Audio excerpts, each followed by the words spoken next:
سورہ زمر مکی ہے، ہجرت سے پہلے اس کا نزول ہوا۔ قرآن پاک کی ترتیب کے اعتبار سے 39 نمبر ہے، نزول کے اعتبار سے اس کا نمبر 59 ہے۔ اس میں 75 آیات ہیں اور 8 رکوع ہیں۔ زمر عربی میں گروہ کو کہتے ہیں، گروہ در گروہ، گروپس۔ اس سورہ مبارکہ میں جنتی لوگوں کا ذکر ہے کہ وہ گروپ کی شکل میں جائیں گے، اور وہ جنتی لوگ کہ جن لوگوں نے نیک لوگوں کی باتیں مانی ہوں گی، تو جب وہ نیک لوگ جنت میں جائیں گے تو وہ گروپس ان کے ساتھ جنت میں جائے گا، تو ان کا ذکر ہے۔ اس مناسبت سے اسے سورہ زمر کہتے ہیں۔ بسم اللہ الرحمن الرحیم، اللہ کے نام سے شروع جو بہت زیادہ مہربان نہایت رحم کرنے والا۔ تنزیل الکتاب من اللہ العزیز الحکیم، اللہ غالب حکمت والے پروردگار کی طرف سے اس کتاب قرآن کا نزول ہے۔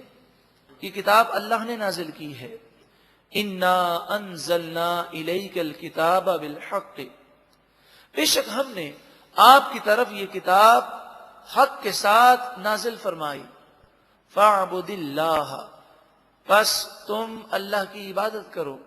مخلصا لہ الدین، اللہ کے لیے اپنے دین کو خالص کر کے، لوگوں کی پرواہ مت کرو، صرف اللہ کے لیے اپنے دل کو متوجہ کرو، اللہ راضی ہو جائے اس کی فکر کرو، اور ہر کام اللہ کی رضا کے لیے کرو، لوگ دیکھ رہے ہوں یا نہ دیکھ رہے ہوں اس کی کوئی پرواہ نہ ہو۔ بزرگان دین فرماتے ہیں کہ جب بندہ نیکی کرتا ہے اور اس کا سینہ کھل جاتا ہے، شرح صدر ہو جاتا ہے، اور اس کا سینہ نور قرآن سے منور ہوتا ہے، تو نیکی کرتے کرتے وہ مقام حاصل ہو جاتا ہے کہ اگر وہ نیکی کر رہا ہو، لوگ دیکھ رہے ہوں تو اس کے دل میں کوئی خیال نہیں آتا، یعنی لوگوں کے دیکھنے سے اس کی توجہ لوگوں کی طرف نہیں جاتی، لوگوں کا دیکھنا نہ دیکھنا برابر ہوتا ہے۔ اور فرمایا اس کی مثال تو شیر خوار بچے کی طرح ہوتی ہے کہ اگر وہ رو رہا ہے اور کوئی اس کی تعریف کرے، زبانی تعریف کرے، تو اس پر کوئی اثر نہیں ہوتا، اور اگر یہ ہنس رہا ہے اور کوئی اس کی برائی کرے تو کسی کی مذمت کی وہ پرواہ نہیں کرتا، کیونکہ وہ اس پرواہ کی طرف اس کی توجہ نہیں، وہ تو سمجھتا ہی نہیں ہے۔ فرمایا اللہ کا نیک بندہ اس مقام پر پہنچ جاتا ہے کہ لوگ اس کی تعریف کریں تب بھی اسے اس کی پرواہ نہیں ہوتی، اس کے دل پر کوئی کیفیات طاری نہیں ہوتی، اور لوگ اس کی برائی کریں تب بھی اسے کوئی افسوس نہیں ہوتا۔ لا یخافون لومۃ لائم، یہ وہ لوگ ہوتے ہیں کسی ملامت کرنے والے کی ملامت کا وہ کوئی خوف نہیں کرتے۔ مخلصا لہ الدین، اپنے دین کو اللہ کے لیے خالص کرو۔ اس موضوع پر یہ کیسٹ آپ ضرور سنیں، یہ کامیابی نہیں ناکامی ہے، اسے ضرور سنیں تاکہ ہمارے دل میں اخلاص پیدا ہو۔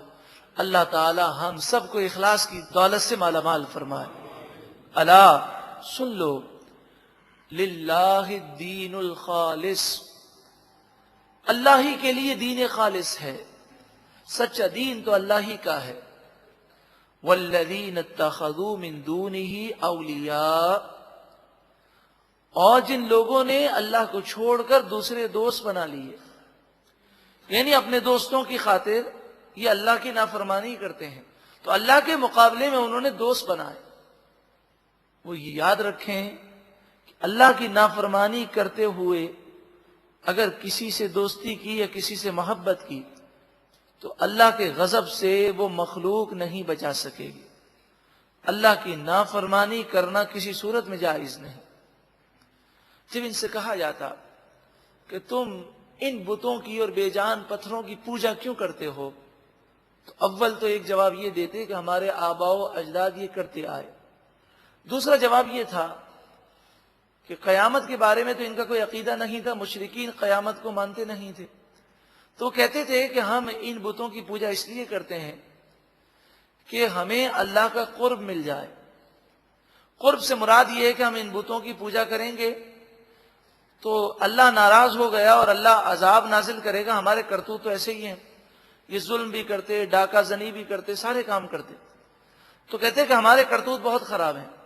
اگر دنیا میں اللہ ناراض ہو گیا اور عذاب بھیجے گا تو یہ بت جو ہیں یہ اللہ کے عذاب کے سامنے کھڑے ہو جائیں گے اور ہمیں بچا لیں گے. ما نعبدهم الا لیقربونا الی اللہ زلفا. ہم ان بتوں کی پوجا اسی لیے کرتے ہیں کہ یہ ہمیں اللہ کے قریب پہنچا دیں. اب یہاں بتوں کا ذکر ہے اور نعبدو کے الفاظ ہیں جس کے معنی ہے پوجا کرنا. یہ پوجا کی مذمت ہے. اس کے ہرگز یہ معنی نہیں کہ کوئی صحابہ کرام سے محبت نہ کرے, اولیاء سے محبت نہ کرے اور کہے اللہ میرے لیے کافی ہے, اور اس کے معنی یہ کرے کہ مجھے نہ رسول اللہ کی ضرورت ہے, نعوذ باللہ من ذالک, نہ صحابہ کی ضرورت ہے, نہ اولیاء کی ضرورت ہے, اور کہے میرے لیے اللہ کافی ہے. تو یہ نادان ہے. میرے لیے اللہ کافی ہے کہ اس کے معنی یہ ہے کہ اللہ کی نافرمانی نہ کی جائے. دنیا کے لوگ اگر اللہ کے دین پر چلنے کی وجہ سے تکلیفیں دیں تو کہے مجھے لوگوں کی پرواہ نہیں, میرے لیے اللہ کافی ہے. وہ جھوٹ نہ بولے. ہرگز اس کے یہ معنی نہیں کہ اللہ کے نیک بندوں کی عظمت و تعظیم ہم اپنے دل سے نکال دیں. یہاں تو بتوں کی مذمت ہے اور نعبدو کے الفاظ ہیں. ہم بتوں کو پوجتے ہیں, اور اللہ کے ولیوں اور نیک بندوں کی عظمت رکھنا انتہائی ضروری ہے. نبیوں کو, ولیوں کو اور فرشتوں کو پوجا نہیں جاتا. ہاں ان کے مقام و مرتبے کو تسلیم کیا جاتا ہے جو اللہ نے انہیں عطا کیا. مسلمان الحمدللہ شرک سے پاک ہے. یہ نبی کریم صلی اللہ علیہ وسلم کا معجزہ ہے. آپ نے فرمایا واللہ انی ما اخاف علیکم ان تشرکوا بعدی ولكن اخاف ان تنافسوا فیہا او کما قال رسول اللہ صلی اللہ علیہ وسلم. بخاری شریف میں ارشاد فرمایا, اور یہ حدیث پاک آپ نے اپنے وصال سے صرف 3 دن پہلے آپ نے صحابہ کرام سے فرمایا, مسلمانوں سے فرمایا, مجھے اس بات کا کوئی خوف نہیں کہ تم میرے بعد شرک میں مبتلا ہوگے. یعنی میری امت شرک نہیں کر سکتی. حضور نے توحید کا علم ایسا بلند کیا کہ رسول اللہ صلی اللہ علیہ وسلم سے محبت کرنے والا وہ شرک میں مبتلا نہیں ہو سکتا. ورنہ حضرت عیسیٰ علیہ السلام, حضرت موسیٰ علیہ السلام اور دیگر انبیاء جب دنیا سے وہ تشریف لے گئے, حضرت عیسیٰ علیہ السلام آسمانوں میں بلند ہوئے تو ان کی امتیں شرک میں مبتلا ہو گئیں. تو یہ حضور کا معجزہ ہے کہ حضور کے ماننے والے نہ تو کسی کو خدا سمجھ سکتے ہیں, نہ الہ سمجھ سکتے ہیں, نہ معبود سمجھ سکتے ہیں, نہ خدا کا بیٹا مان سکتے ہیں. یہاں تک کہ ہم اگر فرشتوں, انبیاء یا اولیاء کی کسی قدرت کو تسلیم کرتے ہیں تو یہی کہتے ہیں بِإِذْنِ اللہ, یہ اللہ نے عطا کیا, یہ اللہ کی مرضی و مشیت ہے. جسے چاہے جو مقام دینا چاہے وہ انہیں مقام و مرتبہ عطا فرمائے. ان اللہ یحکم, بے شک اللہ تعالی فیصلہ فرمائے گا, بینہم, ان کے درمیان, فی ما ہم فیہ یختلفون, ان تمام باتوں کے درمیان جس میں وہ اختلاف کرتے ہیں.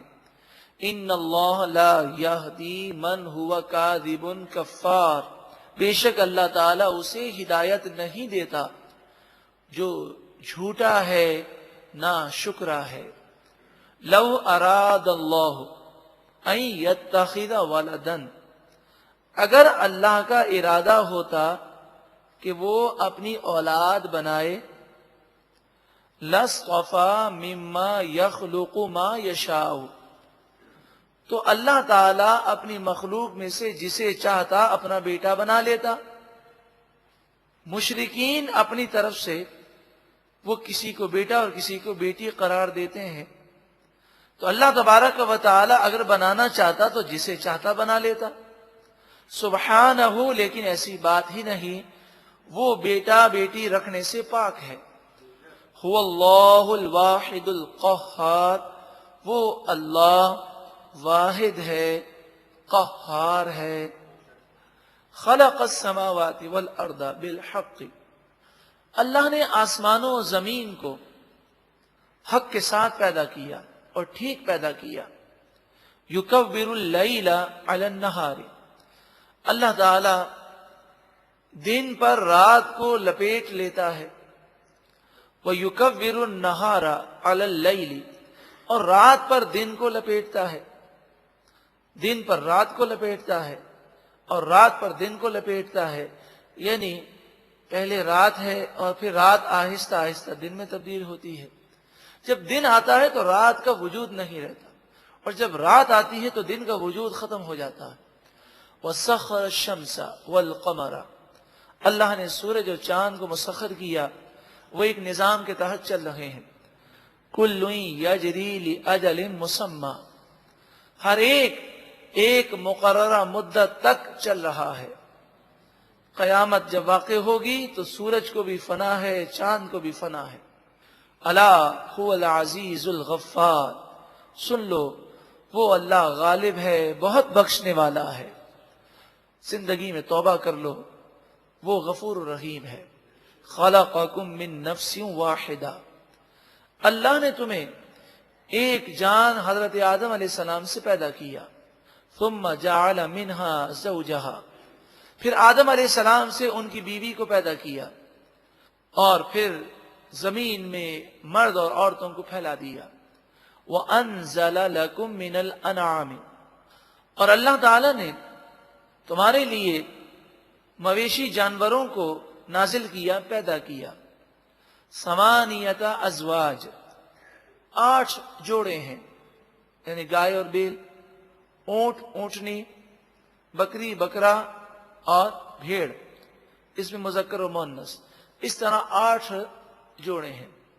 دمبا اور مینڈا یہ بھی بھیڑ ہی کی قسم ہے۔ یہ مویشی بہت زیادہ استعمال ہوتے ہیں اور ان کا سنبھالنا اور پالنا بھی آسان ہے، اس لیے مویشیوں کا ذکر کیا گیا اور ان کا ذکر خصوصیت کے ساتھ ذکر کیا گیا۔ یخلقکم فی بطون امہاتکم، اللہ رب العالمین تمہاری ماؤں کے پیٹ میں تمہیں پیدا فرماتا ہے۔ تم اپنی مرضی سے اپنی شکل نہیں بنا سکے، بلکہ جیسا اللہ نے چاہا تمہیں پیدا کیا۔ خلقا من بعد خلق، ایک پیدائش کے بعد دوسری پیدائش، یعنی پہلے وہ ماں کے پیٹ میں نطفے کی شکل میں ہے، 40 دن کے بعد خون کی شکل میں ہے، پھر 40 دن کے بعد گوشت کا لوتھڑا ہے، پھر 40 دن کے بعد وہ ہڈیوں کا ڈھانچہ ہے، پھر اس کے بعد وہ اس پر گوشت چڑھتا ہے، اس کی شکل بنتی ہے، اور یہ سارے معاملات ہوتے ہیں۔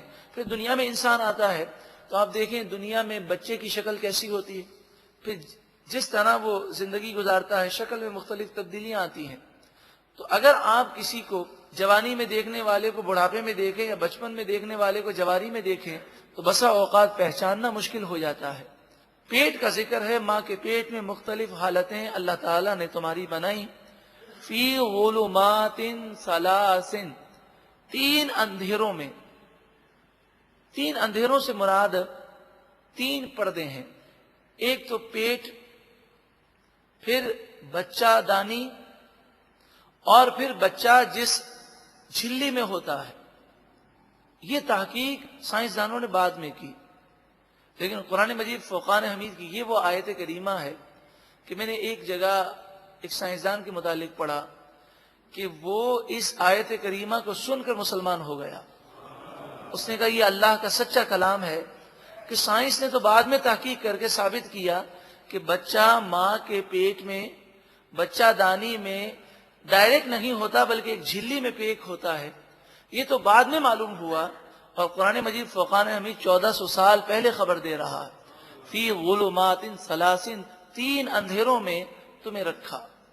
ذالکم اللہ ربکم لہ الملک، یہی اللہ ہے جس کی یہ شان ہے، جس نے تمہیں پیدا کیا وہ تمہارا رب ہے، اسی کے لیے ساری کائنات کی بادشاہت ہے۔ لا الہ الا ہو، اس کے سوا کوئی معبود نہیں، عبادت صرف اسی کی کرنی ہے۔ فَأَنَّا تُصْرَفُونَ، تم اس رب کو چھوڑ کر کہاں اوندھے منہ جاتے ہو، اس کی بارگاہ میں کیوں نہیں جھکتے؟ ان تکفروا، اگر تم اس کی ناشکری کرو، فَإِنَّ اللَّهَ غَنِيٌّ عَنْكُمْ، پس بے شک اللہ تعالیٰ تم سے غنی ہے، وہ تمہارا محتاج نہیں ہے، تم ناشکری کر کے اپنا نقصان کرو گے۔ وَلَا يَرْضَى لِعِبَادِهِ الْكُفْرَ، اور اللہ تعالیٰ اپنے بندوں کی ناشکری سے ناراض ہوتا ہے، خوش نہیں ہوتا۔ وَإِن تَشْكُرُوا، اور اگر تم شکر کرو، يَرْضَهُ لَكُمْ، تو اللہ تعالیٰ تم سے راضی ہو جائے گا۔ اے پروردگار تو ہمیں شکر کی نعمت عطا فرما۔ اور شکر کے معنی یہ ہے کہ اللہ کی فرما برداری کی جائے۔ جو اللہ کی نافرمانی کرتا ہے وہ نعمتوں کا ناشکرا ہے، کہ نعمتیں اللہ کی کھا رہا ہے، اور کہنا اللہ کے دشمن شیطانوں کا مان رہا ہے۔ آج دنیا کے اندر لوگ لوگوں کی وجہ سے گناہ کرتے ہیں۔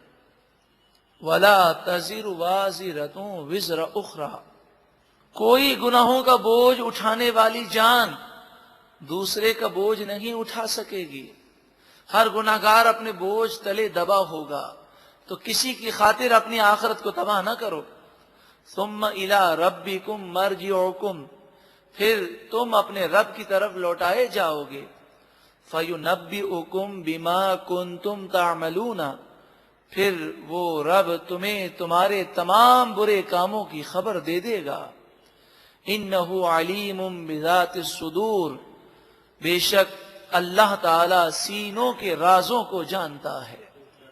وَإِذَا مَسَّ الْإِنسَانَ ضُرٌّ، اور جب انسان کو کوئی مصیبت پہنچتی ہے، دعا ربہ، وہ اپنے رب کو پکارتا ہے، یاد کرتا ہے، عبادت کرتا ہے، وظائف پڑھتا ہے۔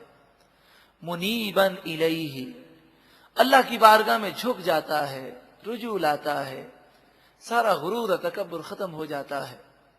آپ انسان جب عیش و عشرت میں ہوتا ہے اس کی گفتگو کا انداز دیکھیں، اور جب وہ مصیبت میں گھر جاتا ہے تو اس کی زبان میں عاجزی دیکھیں۔ ثم پھر اذا خولہ نعمتا منہ، جب اللہ تعالیٰ اس کی مصیبت کو دور کر دیتا ہے اور اس کے بدلے میں نعمت عطا فرماتا ہے، نسیا، بھول جاتا ہے، اللہ کی یاد کو بھول جاتا ہے۔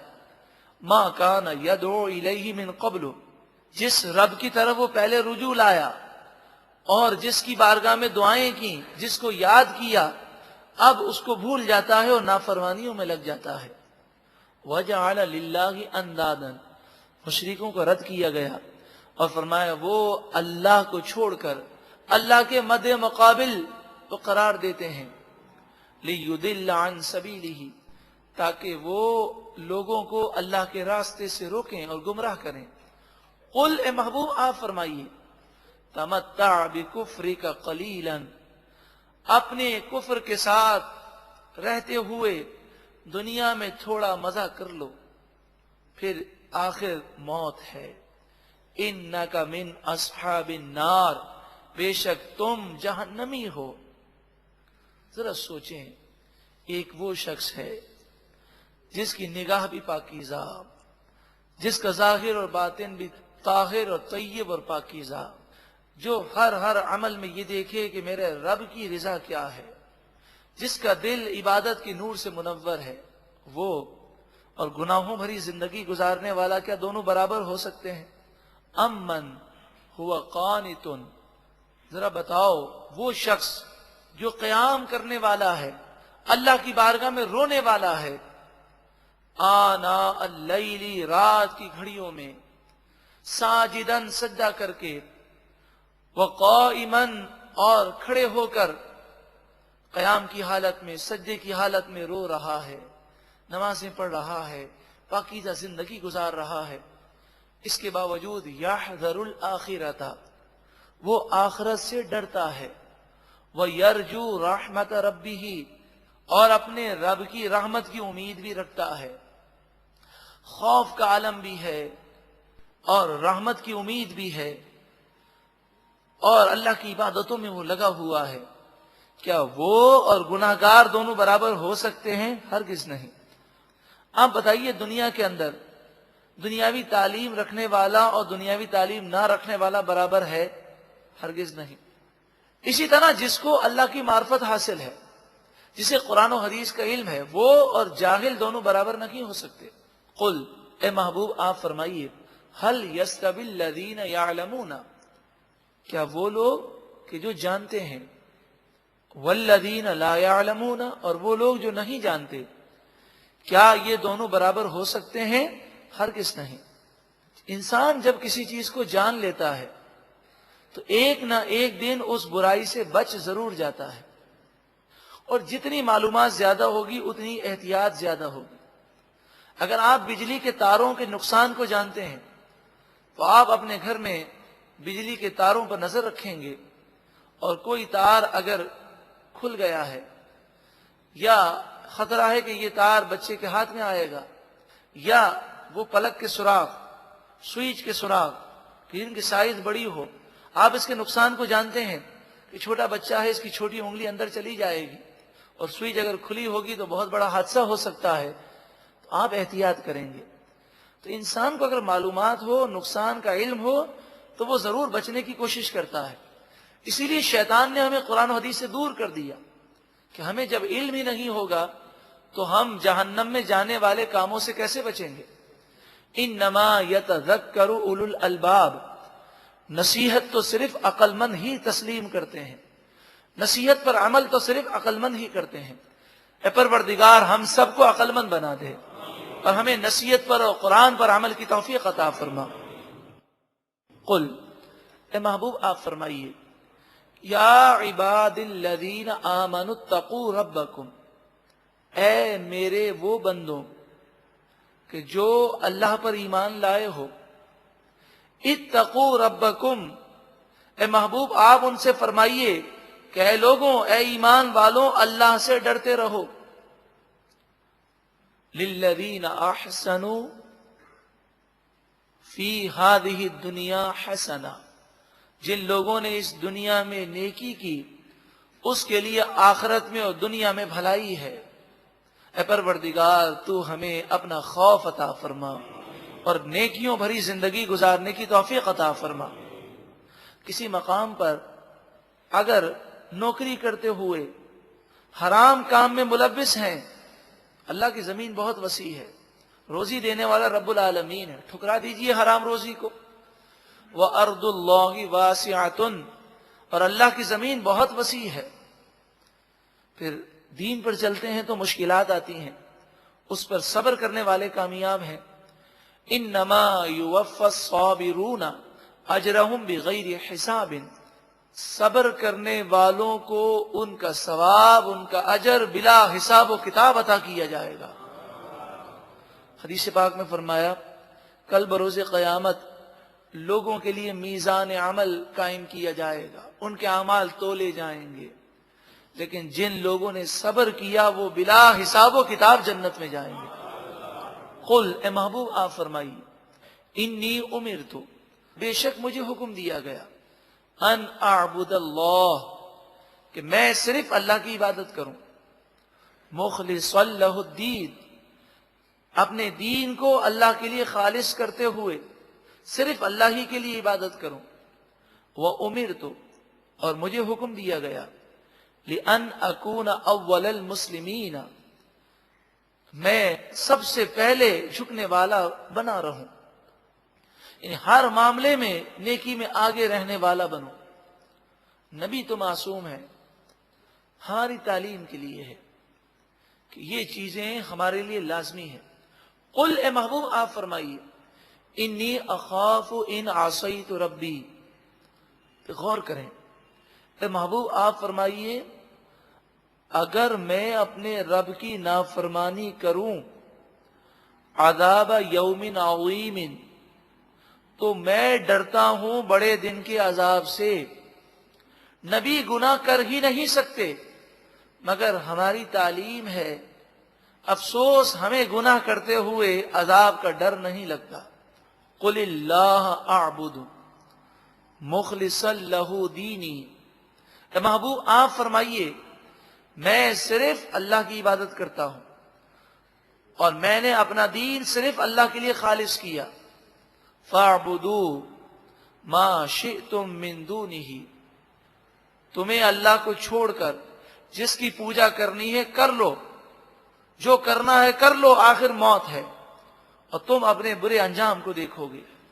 قل، اے محبوب آپ فرمائیے، ان الخاسرین الذین خسروا انفسهم، بے شک سب سے زیادہ نقصان اٹھانے والے وہ لوگ ہیں جنہوں نے خود اپنی جانوں کو نقصان میں ڈالا، وَأَهْلِيهِمْ، اور اپنے گھر والوں کو نقصان میں ڈالا۔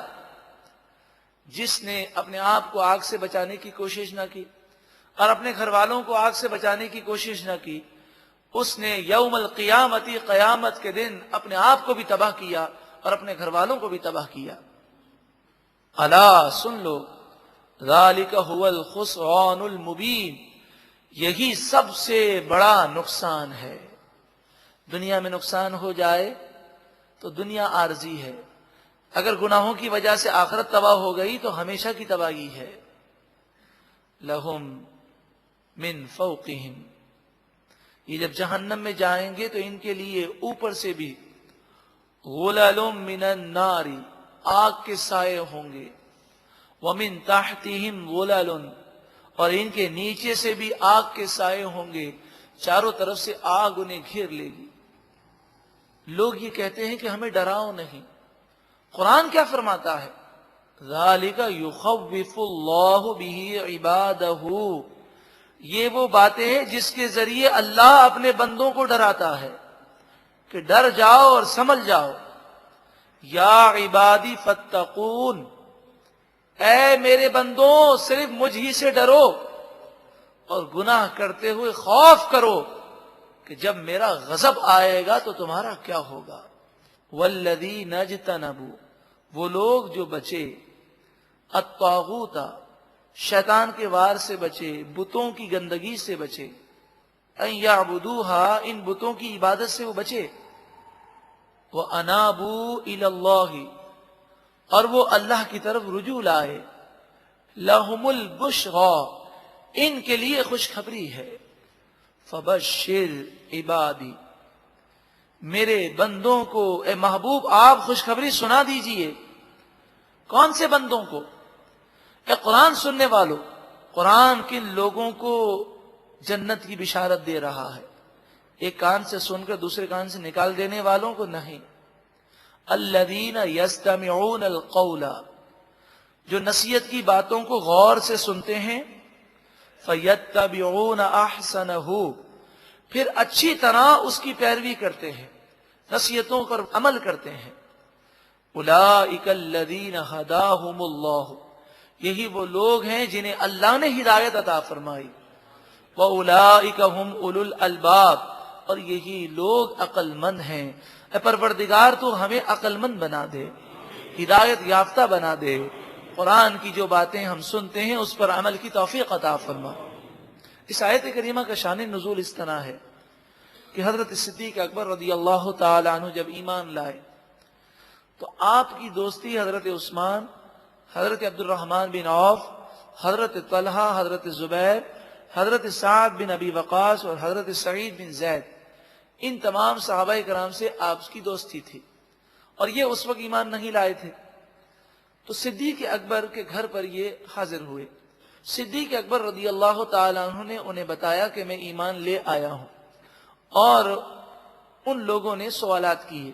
صدیق اکبر نے ایمان اور توحید اور اسلام اور حضور کے مقام و مرتبے کو بیان کیا، تو یہ تمام مسلمان صحابہ کرام جو اس وقت کافر تھے، صدیق اکبر کی دعوت سن کر فوراً ایمان لے آئے۔ تو فرمایا یہ وہ لوگ ہیں جو بات کو غور سے سنتے ہیں اور اس پر عمل کرتے ہیں۔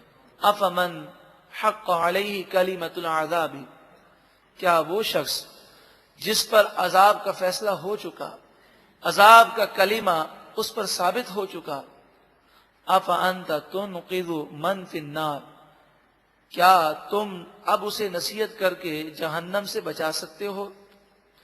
مراد یہ ہے کہ جو ازلی بدبخت ہے، جس کا ایمان ایسا ضائع ہوا کہ اللہ اس سے ناراض ہے، اسے نصیحت کی باتیں اثر نہیں کرتی۔ لیکن الذین اتقوا ربہم، لیکن وہ لوگ جو اپنے رب سے ڈرے، لہم غرف من فوقہا، ان کے لیے جنت کے بالا خانے ہیں، من فوقہا غرف مبنیہ، ان پر بالا خانے بنے، یعنی جنت کے منازل رفیع، جن کے اوپر اور بلند منازل ہیں، تجری من تحتها الانہار، جن کے نیچے نہریں رواں دواں ہوں گی، وعد اللہ، یہ اللہ کا سچا وعدہ ہے، لا یخلف اللہ المیعاد، اللہ رب العالمین وعدہ خلافی نہیں فرماتا۔ الم ترى، کیا تم نے دیکھا، ان اللہ انزل من السماء ماء، اللہ تعالیٰ نے آسمان سے پانی کو نازل کیا، پھر یہ پانی زمین میں چلا گیا، اور پھر اونچے اونچے پہاڑوں سے، اب سوچے پانی تو نیچے ہے لیکن اونچے اونچے پہاڑوں سے چشمے بہ رہے ہیں، یہ نظام کس نے بنایا؟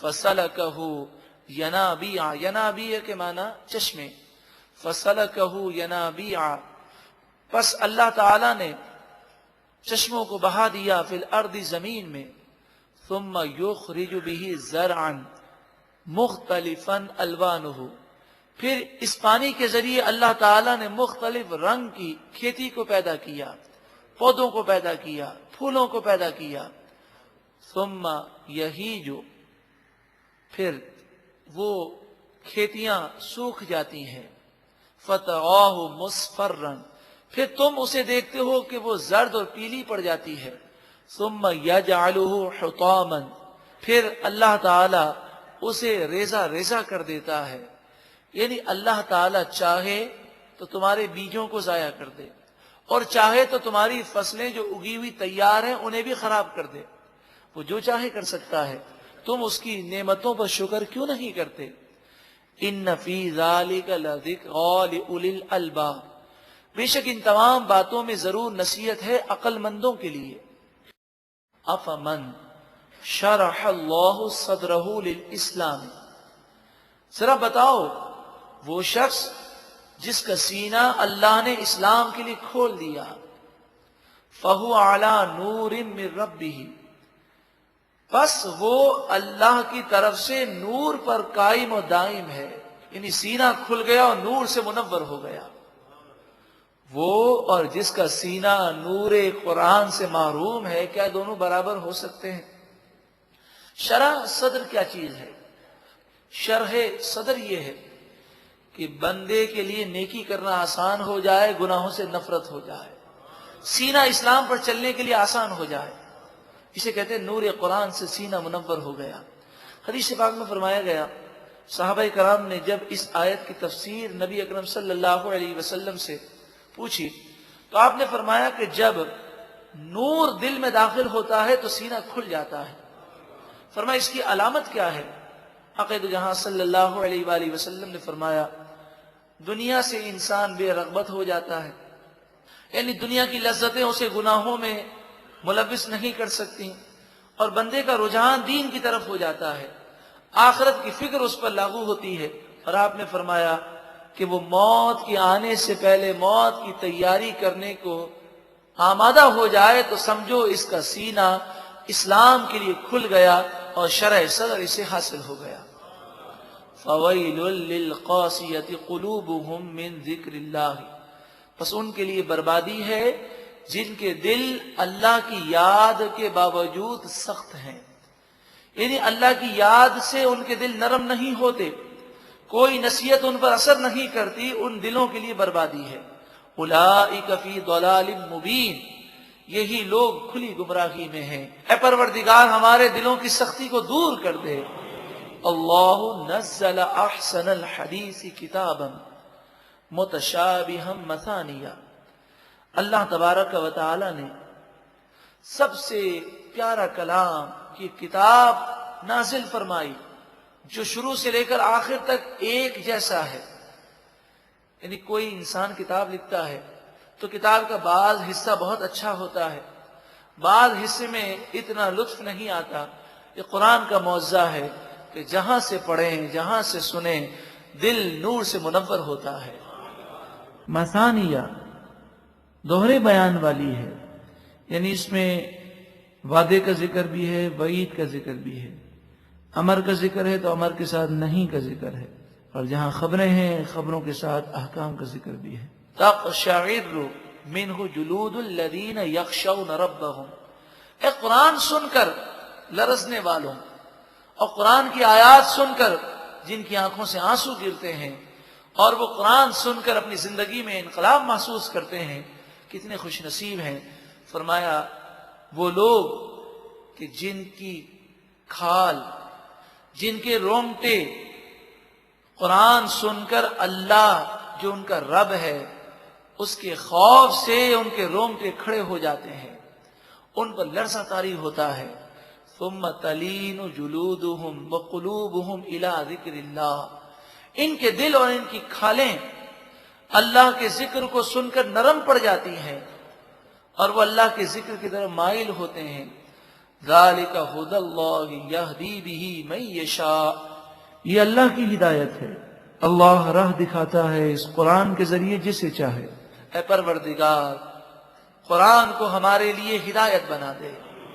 وَمَن يُضْلِلِ اللَّهُ فَمَا لَهُ مِنْ هَادٍ، اور جسے اللہ گمراہ کر دے اسے کوئی ہدایت نہیں دے سکتا۔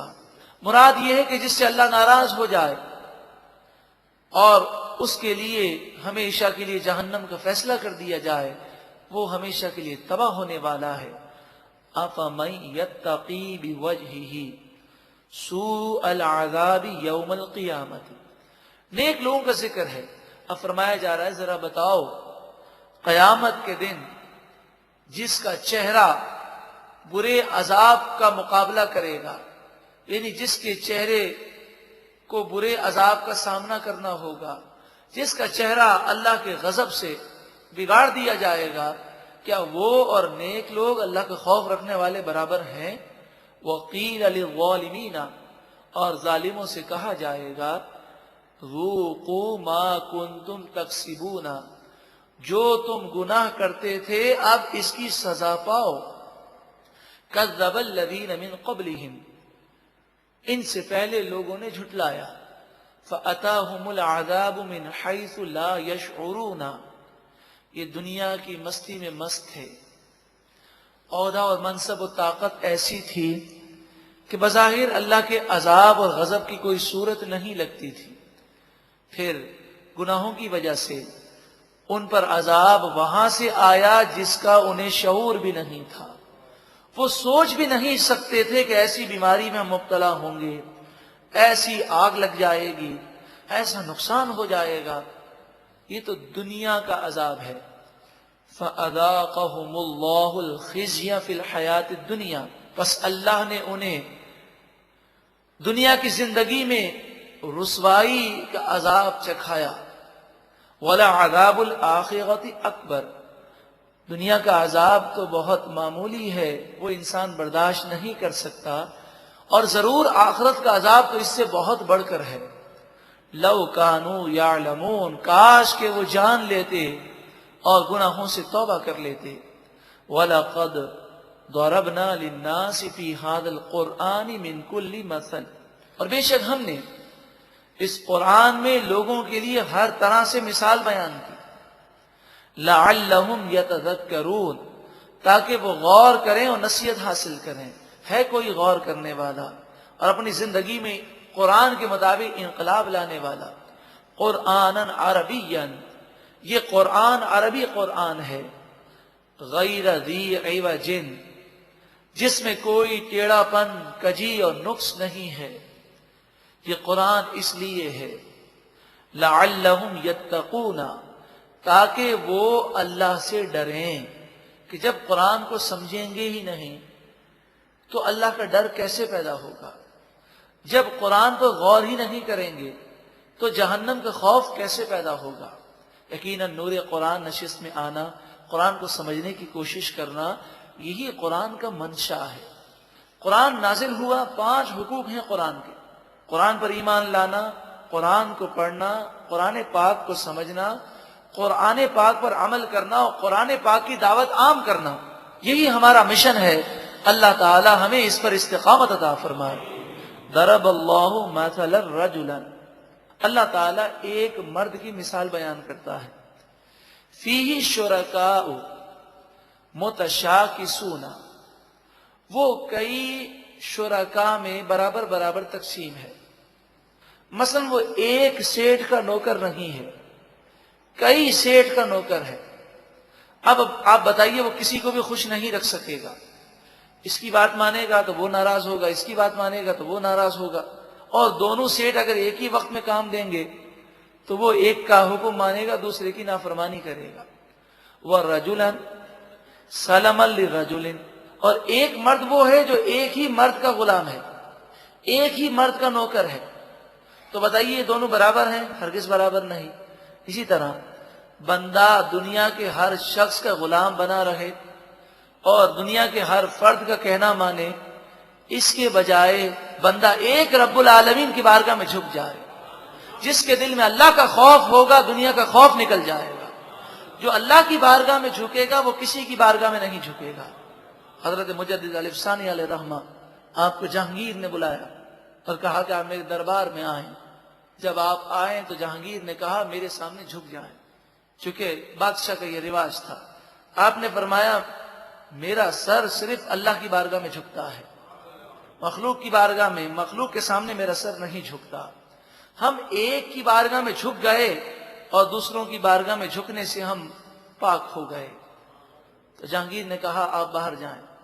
آپ کو گرفتار کر لیا گیا، ایک دروازہ بنایا گیا، اور وہ دروازہ اس طرح بنایا گیا کہ جس کا سائز بہت چھوٹا تھا، اور آپ کو حکم دیا گیا اس دروازے سے آئیں۔ آپ جانتے ہیں کہ دروازے کے لیے انسان جھکتا ہے۔ آپ نے خیال کیا کہ اس موقع پر میرا جھکنا جائز ہے، میں دروازے کے لیے جھک رہا ہوں، مگر جہانگیر کو آپ نے خوش کرنا پسند نہ کیا، تو آپ نے اپنا سیدھا قدم دروازے کے اندر رکھا اور آگے جھکنے کے بجائے پیچھے جھکے اور پھر دوسرا قدم رکھ کر آپ دروازے میں داخل ہوئے۔ جہانگیر نے کہا میں آپ کو جھکا کے رکھوں گا۔ آپ نے فرمایا اب میں اللہ کے علاوہ کسی کے سامنے نہیں جھکتا۔ آپ کو جیل میں ڈال دیا گیا۔ جیل میں آپ گئے تو جیل میں آپ کی تبلیغ سے کافر مسلمان ہونے لگے، اور مسلمان جو گناہگار ڈاکو تھے وہ ولی کامل بننے لگے۔ جہانگیر نے کہا مسئلہ کیا ہے؟ لوگوں نے کہا کہ یہ کہیں ایسا نہ ہو جیل میں بغاوت ہو جائے۔ جہانگیر نے بلایا، جب مجدد الف ثانی علیہ رحمہ جہانگیر کے سامنے آئے تو جہانگیر نے کہا کہ مسئلہ کیا ہے؟ آپ نے اس کے روب کی پرواہ نہ کی اور اسے اس کی غلط کاریوں اور گناہوں کی طرف خبردار کیا۔ اور آپ نے فرمایا تم دین اسلام کا نقشہ بدلنا چاہتے ہو، تم بے حیائی عام کر رہے ہو، کیونکہ روشن خیالی کا سب سے پہلا جھنڈا اکبر نے گاڑا اور صلح کلیت کا جھنڈا اس نے گاڑا کہ ہندو اور مسلمان کی رسومات مل جائیں۔ اکبر نے ہندوؤں سے بھی شادی کی اور مسلمانوں سے بھی شادی کی۔ اکبر کے یہاں بتوں کی پوجا بھی ہوتی تھی اور نماز بھی پڑھی جاتی تھی۔ تو آپ نے فرمایا تم دین اسلام کا نقشہ بدلنا چاہتے ہو، میں اپنی جان کا نذرانہ دے دوں گا، یہ بدلنے نہیں دوں گا۔ اللہ تعالیٰ نے آپ کو وہ روب دیا کہ جہانگیر آپ کی باتوں سے اتنا متاثر ہوا کہ پھوٹ پھوٹ کے رونے لگا، اور اس نے توبہ کی اور آپ کے مبارک ہاتھ پر بیعت کر لی۔ جو ایک کا خوف رکھے دنیا کا خوف اس کے دل سے نکل جاتا ہے۔ حل یستویان مثلا، کیا ان دونوں کی مثالیں برابر ہیں؟ الحمدللہ، تمام خوبیاں اللہ کے لیے ہیں۔ بل اکثرهم لا یعلمون، بلکہ ان میں سے اکثر لوگ جانتے نہیں ہیں۔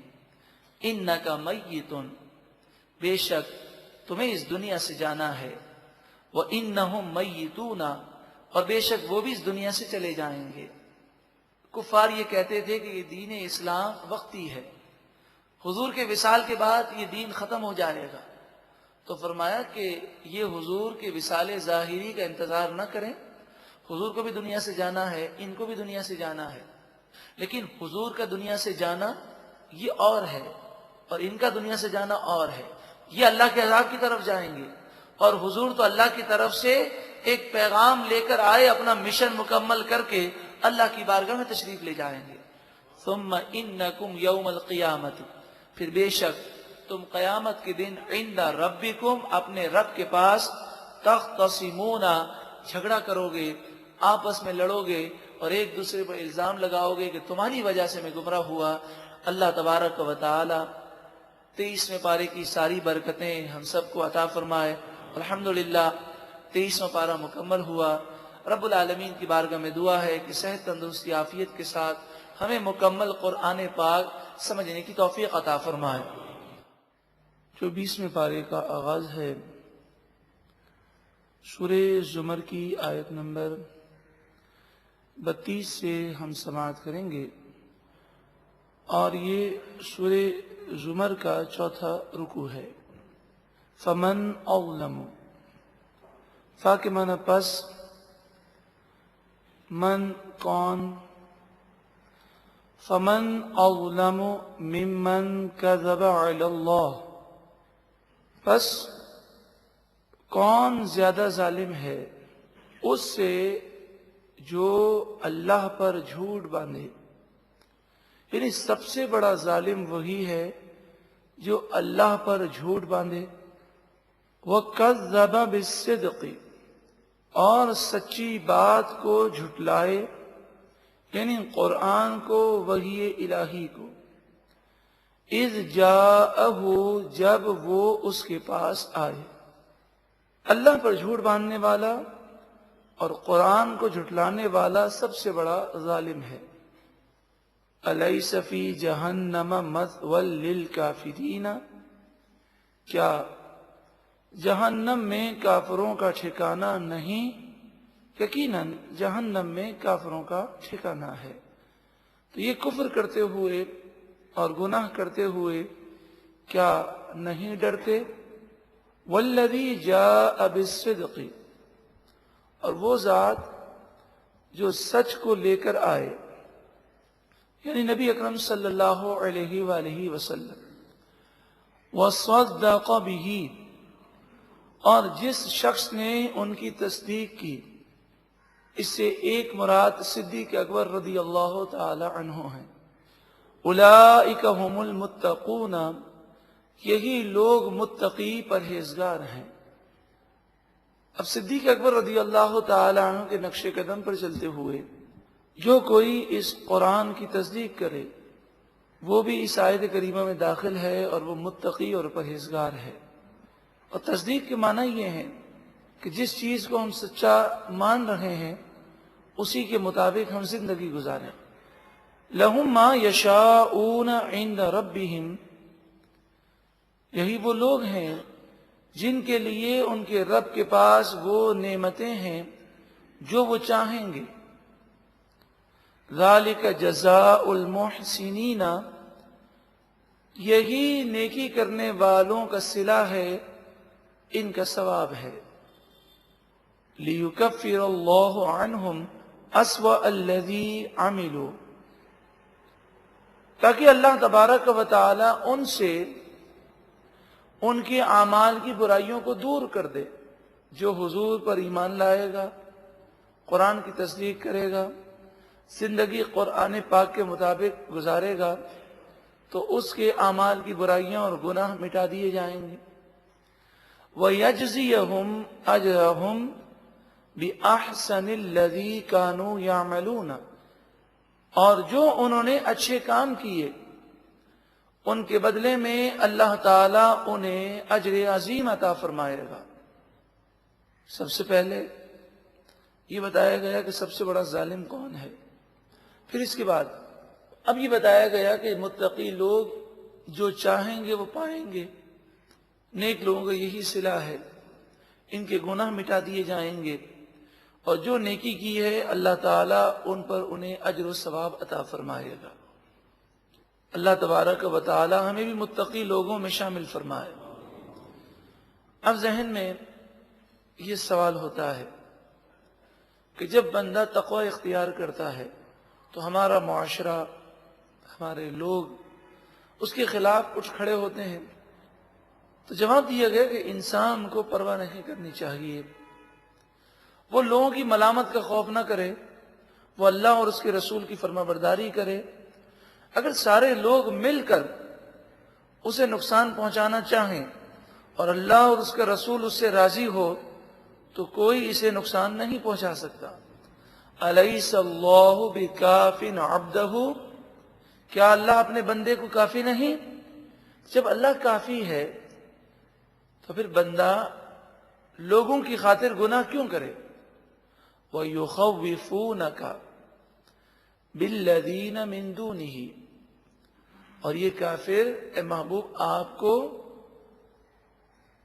ان بتوں سے ڈراتے ہیں جن بتوں کو وہ خدا کے علاوہ پوجتے ہیں. یہ بت اور یہ تمام کافر مل کر بھی کسی کا کوئی بگاڑ نہیں سکتے جس پر اللہ تعالیٰ کرم فرمائے. وَمَن يُضْلِلِ اللَّهُ فَمَا لَهُ مِنْ هَادٍ، اور جسے اللہ تعالیٰ گمراہ فرما دے تو اس کے لیے کوئی ہدایت دینے والا نہیں ہے. مراد یہ ہے کہ جس سے اللہ تعالیٰ ناراض ہو جائے اس شخص کے لیے ہدایت کی راہیں بند ہیں. وَمَن يَهْدِ اللَّهُ، اور جسے اللہ تعالیٰ ہدایت دے، فَمَا لَهُ مِن مُضِلٍّ، تو اسے کوئی گمراہ نہیں کر سکتا. اے پروردگار تو ہمیں بھی ہدایت پر استقامت عطا فرما. الیس اللہ بعزیز ذی انتقام، کیا اللہ تعالی غالب انتقام لینے والا نہیں؟ یقیناً ہے. اللہ رب العالمین غالب انتقام لینے والا ہے. بندے کو چاہیے کہ وہ انتقام کی فکر نہ کرے، وہ اپنا معاملہ اللہ کے سپرد کر کے وہ اللہ کی عبادت میں لگا رہے.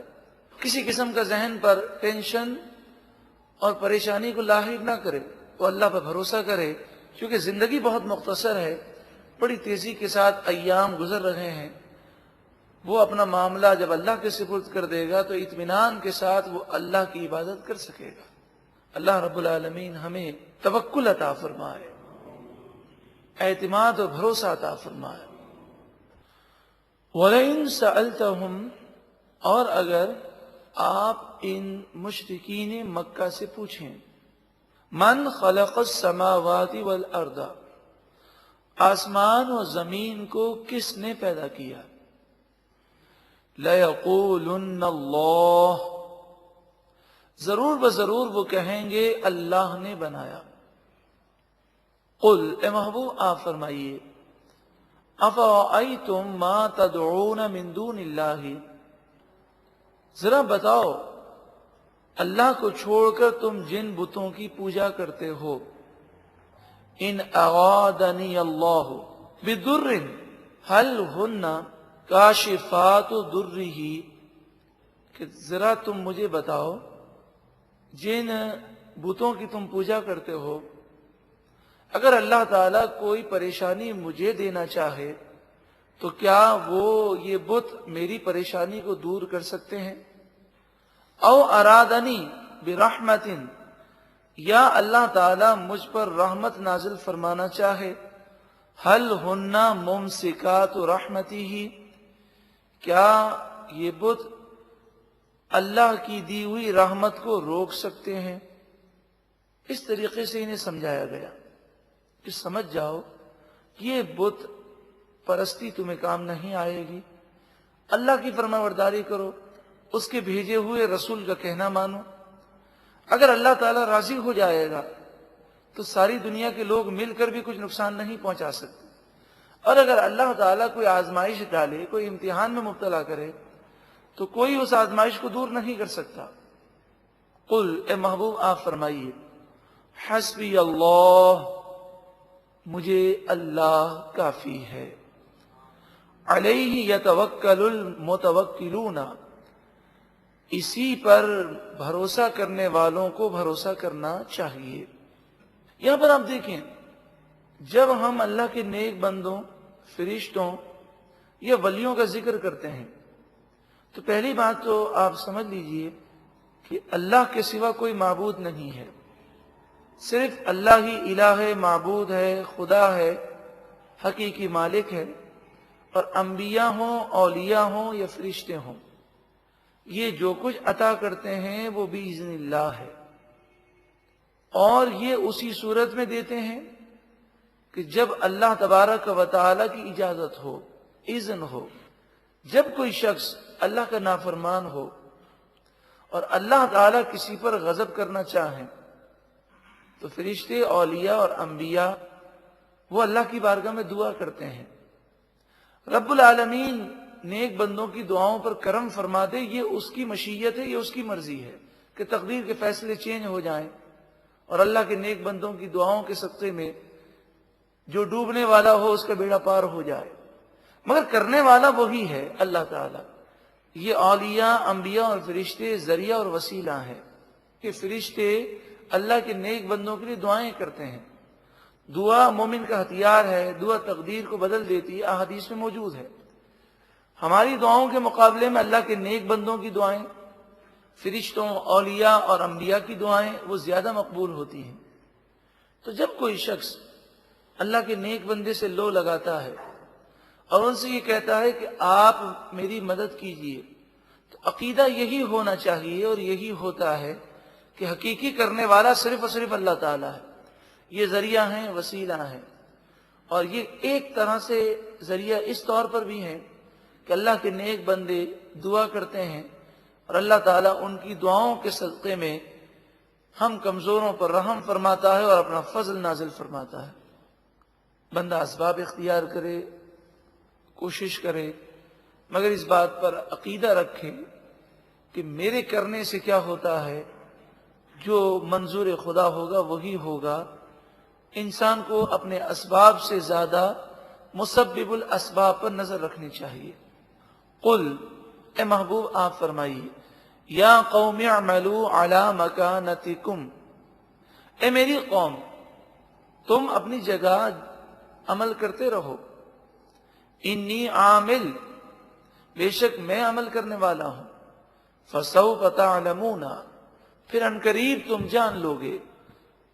اس آیت کریمہ میں یہ فرمایا گیا کہ تم اپنے کام کرتے رہو۔ اس سے مراد یہ نہیں ہے کہ ان کو اجازت دی جا رہی ہے، بلکہ یہ بطور ڈانٹ ہے، بطور توبیخ اور زجر ہے۔ جیسے والدین اپنی اولاد کو کہتے ہیں اچھا کرنا ہے تو کر لے، یہ اجازت نہیں ہوتی، بلکہ یہ مراد ہوتی ہے کہ اگر تو اپنی عافیت چاہتا ہے تو یہ کام نہ کر۔ تو یہاں بھی فرمایا گیا جو کرنا ہے تمہیں کر لو، فسوف تعلمون، ان قریب تم جان لو گے، من یأتیہ عذاب یخزیہ، کس پر وہ عذاب آتا ہے جو اسے ذلیل اور رسوا کر دے گا، وَيَحِلُّ عَلَيْهِ عَذَابٌ مُقِيمٌ، اور کس پر ہمیشہ کا عذاب نازل ہوتا ہے۔ اِنَّا أَنزَلْنَا عَلَيْكَ الْكِتَابَ لِلنَّاسِ بِالْحَقِّ، بے شک ہم نے آپ پر لوگوں کے لیے وہ کتاب نازل کی جو حق کے ساتھ نازل فرمائی، جس میں تمام باتیں درست اور سچی ہیں۔ فَمَنِ اهْتَدَىٰ فَلِنَفْسِهِ، جو کوئی اس کتاب سے ہدایت حاصل کر لے، فَلِنَفْسِهِ، تو وہ اپنے نفس ہی کا بھلا کرے گا، وہ خود اپنی جان کا بھلا کرے گا۔ وَمَنْ ضَلَّ فَإِنَّمَا يَضِلُّ عَلَيْهَا، اور جو کوئی گمراہ ہوا تو وہ خود اپنے آپ کو نقصان دینے کے لیے گمراہ ہوا۔ وَمَا أَنْتَ عَلَيْهِمْ بِوَكِيلٍ، ارے محبوب آپ ان لوگوں پر نگہبان نہیں ہیں، یعنی ان کے گناہوں کی آپ ذمہ دار نہیں ہیں۔ ہدایت کا ذکر ہے، اس کتاب سے ہدایت پانے والے یقیناً کامیاب ہیں۔ اللہ تعالی ہمیں بھی ہدایت عطا فرمائے اور اس پیاری کتاب قرآن کے نور سے ہمارے قلوب کو منور فرمائے۔ ایک مرتبہ محبت کے ساتھ درود و سلام پڑھیں۔ اللہم صلی علی سیدنا و مولانا محمد وعلی آل سیدنا و مولانا محمد وبارک وسلم۔ سورہ زمر آیت نمبر 42۔ اللہ یتوفی الانفس، اللہ تعالی جانوں کو قبض فرماتا ہے، روحیں نکالتا ہے، حین موتہا، ان کی موت کے وقت، والتی لم تمت، اور وہ جانے وہ لوگ کہ جن کی ابھی موت کا وقت نہیں آیا، فی منامہا، ان کی روح قبض کی جاتی ہے ان کی نیند میں، کہ نیند بھی ایک طرح سے موت ہے۔ اسی لیے دیکھیے نبی اکرم صلی اللہ علیہ وآلہ وسلم نے تعلیم دی کہ جب سونے لگیں تو یہ دعا پڑھیں، اللہم بسمک اموت و احیا، اے پروردگار تیرے ہی نام پر میں مرتا ہوں اور جیتا ہوں۔ یہ لفظی معنی ہے اور مفہوم ہے میں سوتا ہوں اور جاگتا ہوں۔ اسی طرح جب نیند سے بیدار ہوں، الحمدللہ الذی احیانا بعد ما اماتنا والیہ النشور، تمام خوبیاں اس رب العالمین کے لیے ہیں جس نے ہمیں موت کے بعد زندگی عطا فرمائی، یعنی نیند کے بعد جاگنا نصیب کیا۔ تو نیند بھی ایک طرح سے موت ہے۔ فَيُمْسِكُ الَّتِي قَضَى عَلَيْهَا الْمَوْتَ، پھر اللہ تعالی جنہیں نیند میں موت دیتا ہے، اگر ان کا وقت پورا ہو چکا ہے، ان پر قضا آ چکی ہے، تو وہ موت برقرار رکھتا ہے، پھر وہ نیند سے بیدار نہیں ہوتے۔ سونے والے کو چاہیے کہ وہ رب کی بارگاہ میں سچی پکی توبہ کر کے سوئے، ہو سکتا ہے اس کی آنکھ ہی نہ کھلے۔ وَيُرْسِلُ الْأُخْرَى، اور دوسرے لوگ جن کی موت کا بھی وقت نہیں آیا، ان کو زندگی دوبارہ لوٹا دیتا ہے۔ اِلَىٰ أَجَلٍ مُّسَمًّى، ایک مقررہ وقت تک وہ دنیا میں زندہ رہتے ہیں، پھر ایک وقت آتا ہے اور پھر یہ موت کا شکار ہوتے ہیں۔ إِنَّ فِي ذَلِكَ لَآيَاتٍ لِقَوْمٍ يَتَفَكَّرُونَ، بے شک ان باتوں میں ضرور نشانیاں ہیں اس قوم کے لیے جو غور و فکر کرتی ہے۔ ام اتخذوا من دون اللہ شفعاء، کیا ان لوگوں نے اللہ کو چھوڑ کر دوسرے سفارش کرنے والے بنا لیے؟ یعنی اللہ کی عبادت نہیں کرتے اور بتوں کی پوجا کرتے ہیں اور سمجھتے ہیں کہ یہ بت ہماری سفارش کریں گے۔ پہلی بات تو یہ ہے کہ کسی کی پوجا کرنا اللہ کے علاوہ جائز نہیں، چاہے وہ سفارش کرنے کی طاقت رکھتا ہو یا نہ رکھتا ہو۔ ہم نہ فرشتوں کو خدا سمجھ سکتے ہیں، نہ انبیاء کو، نہ اولیاء کو۔ دوسری بات، سفارش کرنے اور شفاعت کرنے کا اختیار اللہ نے بتوں کو نہیں دیا۔ یہ تو بے جان پتھر ہیں، یہ لوگوں کی اختراع ہے، ان کی کوئی حیثیت نہیں ہے۔ قل، اے محبوب آپ فرمائیے، اولو کانوا لا یملکون شیئا ولا یعقلون، کیا یہ بت کسی چیز کے مالک بھی نہ ہوں اور سمجھ بھی نہ رکھتے ہوں، پھر بھی تم انہیں اللہ کی بارگاہ میں شفاعت کرنے والا سمجھو گے؟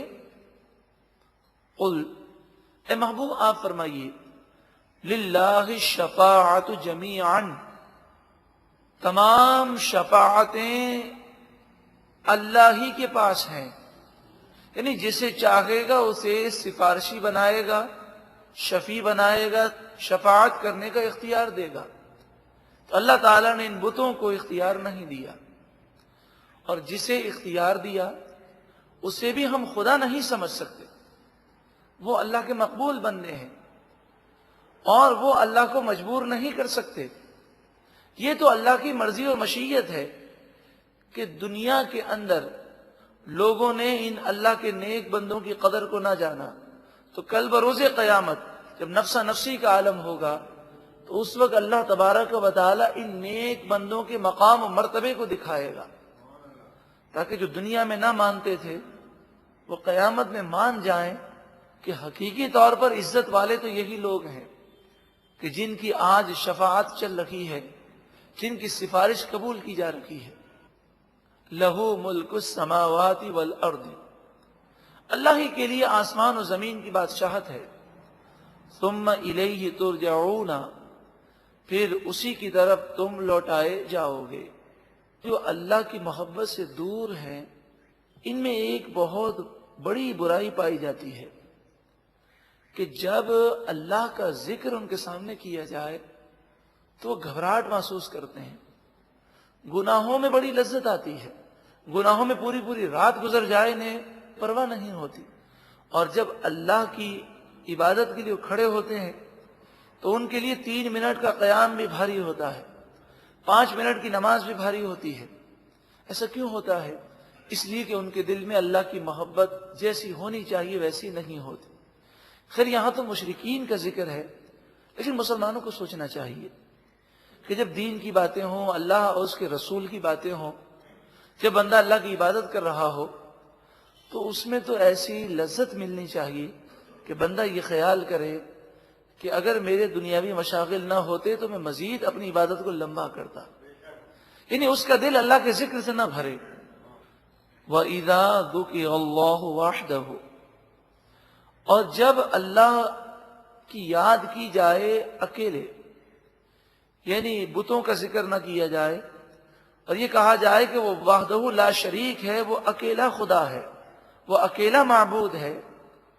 اشمئزت قلوب الذین لا یؤمنون بالآخرۃ، وہ لوگ جو آخرت پر ایمان نہیں لاتے ان کے دل پریشان ہو جاتے ہیں، تنگ ہوتے ہیں، وہ اللہ کا ذکر سن نہیں سکتے، گھبراہٹ انہیں محسوس ہوتی ہے۔ وَإِذَا، اور جب ذُكِرَ الَّذِينَ مِن دُونِهِ، اور جب بتوں کا ذکر کیا جاتا ہے، اِذَا هُمْ يَسْتَبْشِرُونَ، تو اس وقت وہ بڑے خوش ہو جاتے ہیں۔ یہ مشرکین کا ذکر ہے کہ مشرکین اللہ کے ذکر سے پریشان ہوتے ہیں اور بتوں کے ذکر سے انہیں لذت ملتی ہے، نعوذ باللہ من ذالک۔ مسلمانوں کو سوچنا چاہیے کہ جب دین کی باتیں ہوں تو لوگ سننے کو تیار نہیں ہوتے، جب اللہ کی معرفت اور اللہ کی وحدانیت اور اللہ کی قدرت اور اس کی شان کی باتیں ہوں تو دوستوں میں بعض دوست ایسے بھی ہیں کہ وہ کہہ دیتے ہیں کیا یار مولویوں جیسی تم ہر وقت باتیں کرتے ہو، اور جب گناہوں کی باتیں ہوں، نعوذ باللہ من ذالک، فلم و ڈراموں کی باتیں ہوں تو بڑی لذتیں لے لے کے وہ سنتے ہیں۔ ان کا دل بیمار ہے۔ جس کے دل میں اللہ سے محبت ہو وہ دین کی باتیں سن کر اور اللہ اور اس کے رسول کی باتیں سن کر خوش ہوتا ہے۔ قل، اے محبوب آپ فرمائیے، اللہم، اے اللہ، فاطر السماوات والارض، اے آسمان اور زمین کو پیدا کرنے والے، عالم الغیب والشہادت، اے پوشیدہ اور ظاہری تمام چیزوں کو حقیقی طور پر جاننے والے، انت تحکم بین عبادک، تو فیصلہ فرمائے گا اپنے بندوں کے درمیان، فیما کانوا فیہ یختلفون، ان تمام باتوں میں جن میں وہ اختلاف کیا کرتے تھے۔ اس آیت میں ایک نظریہ دیا گیا، ہم دلائل پیش کرتے ہیں پھر بھی کوئی الجھنا چاہتا ہے تو اس سے کہیں کل بروز قیامت اللہ تعالیٰ فیصلہ فرمائے گا، اور اپنے وقت کو ضائع کرنے کے بجائے پھر دوسرے پر کوشش کی جائے۔ یہ آیت کریمہ کا نمبر آپ ذہن میں نوٹ کر لیں، سورہ زمر، آیت نمبر 46۔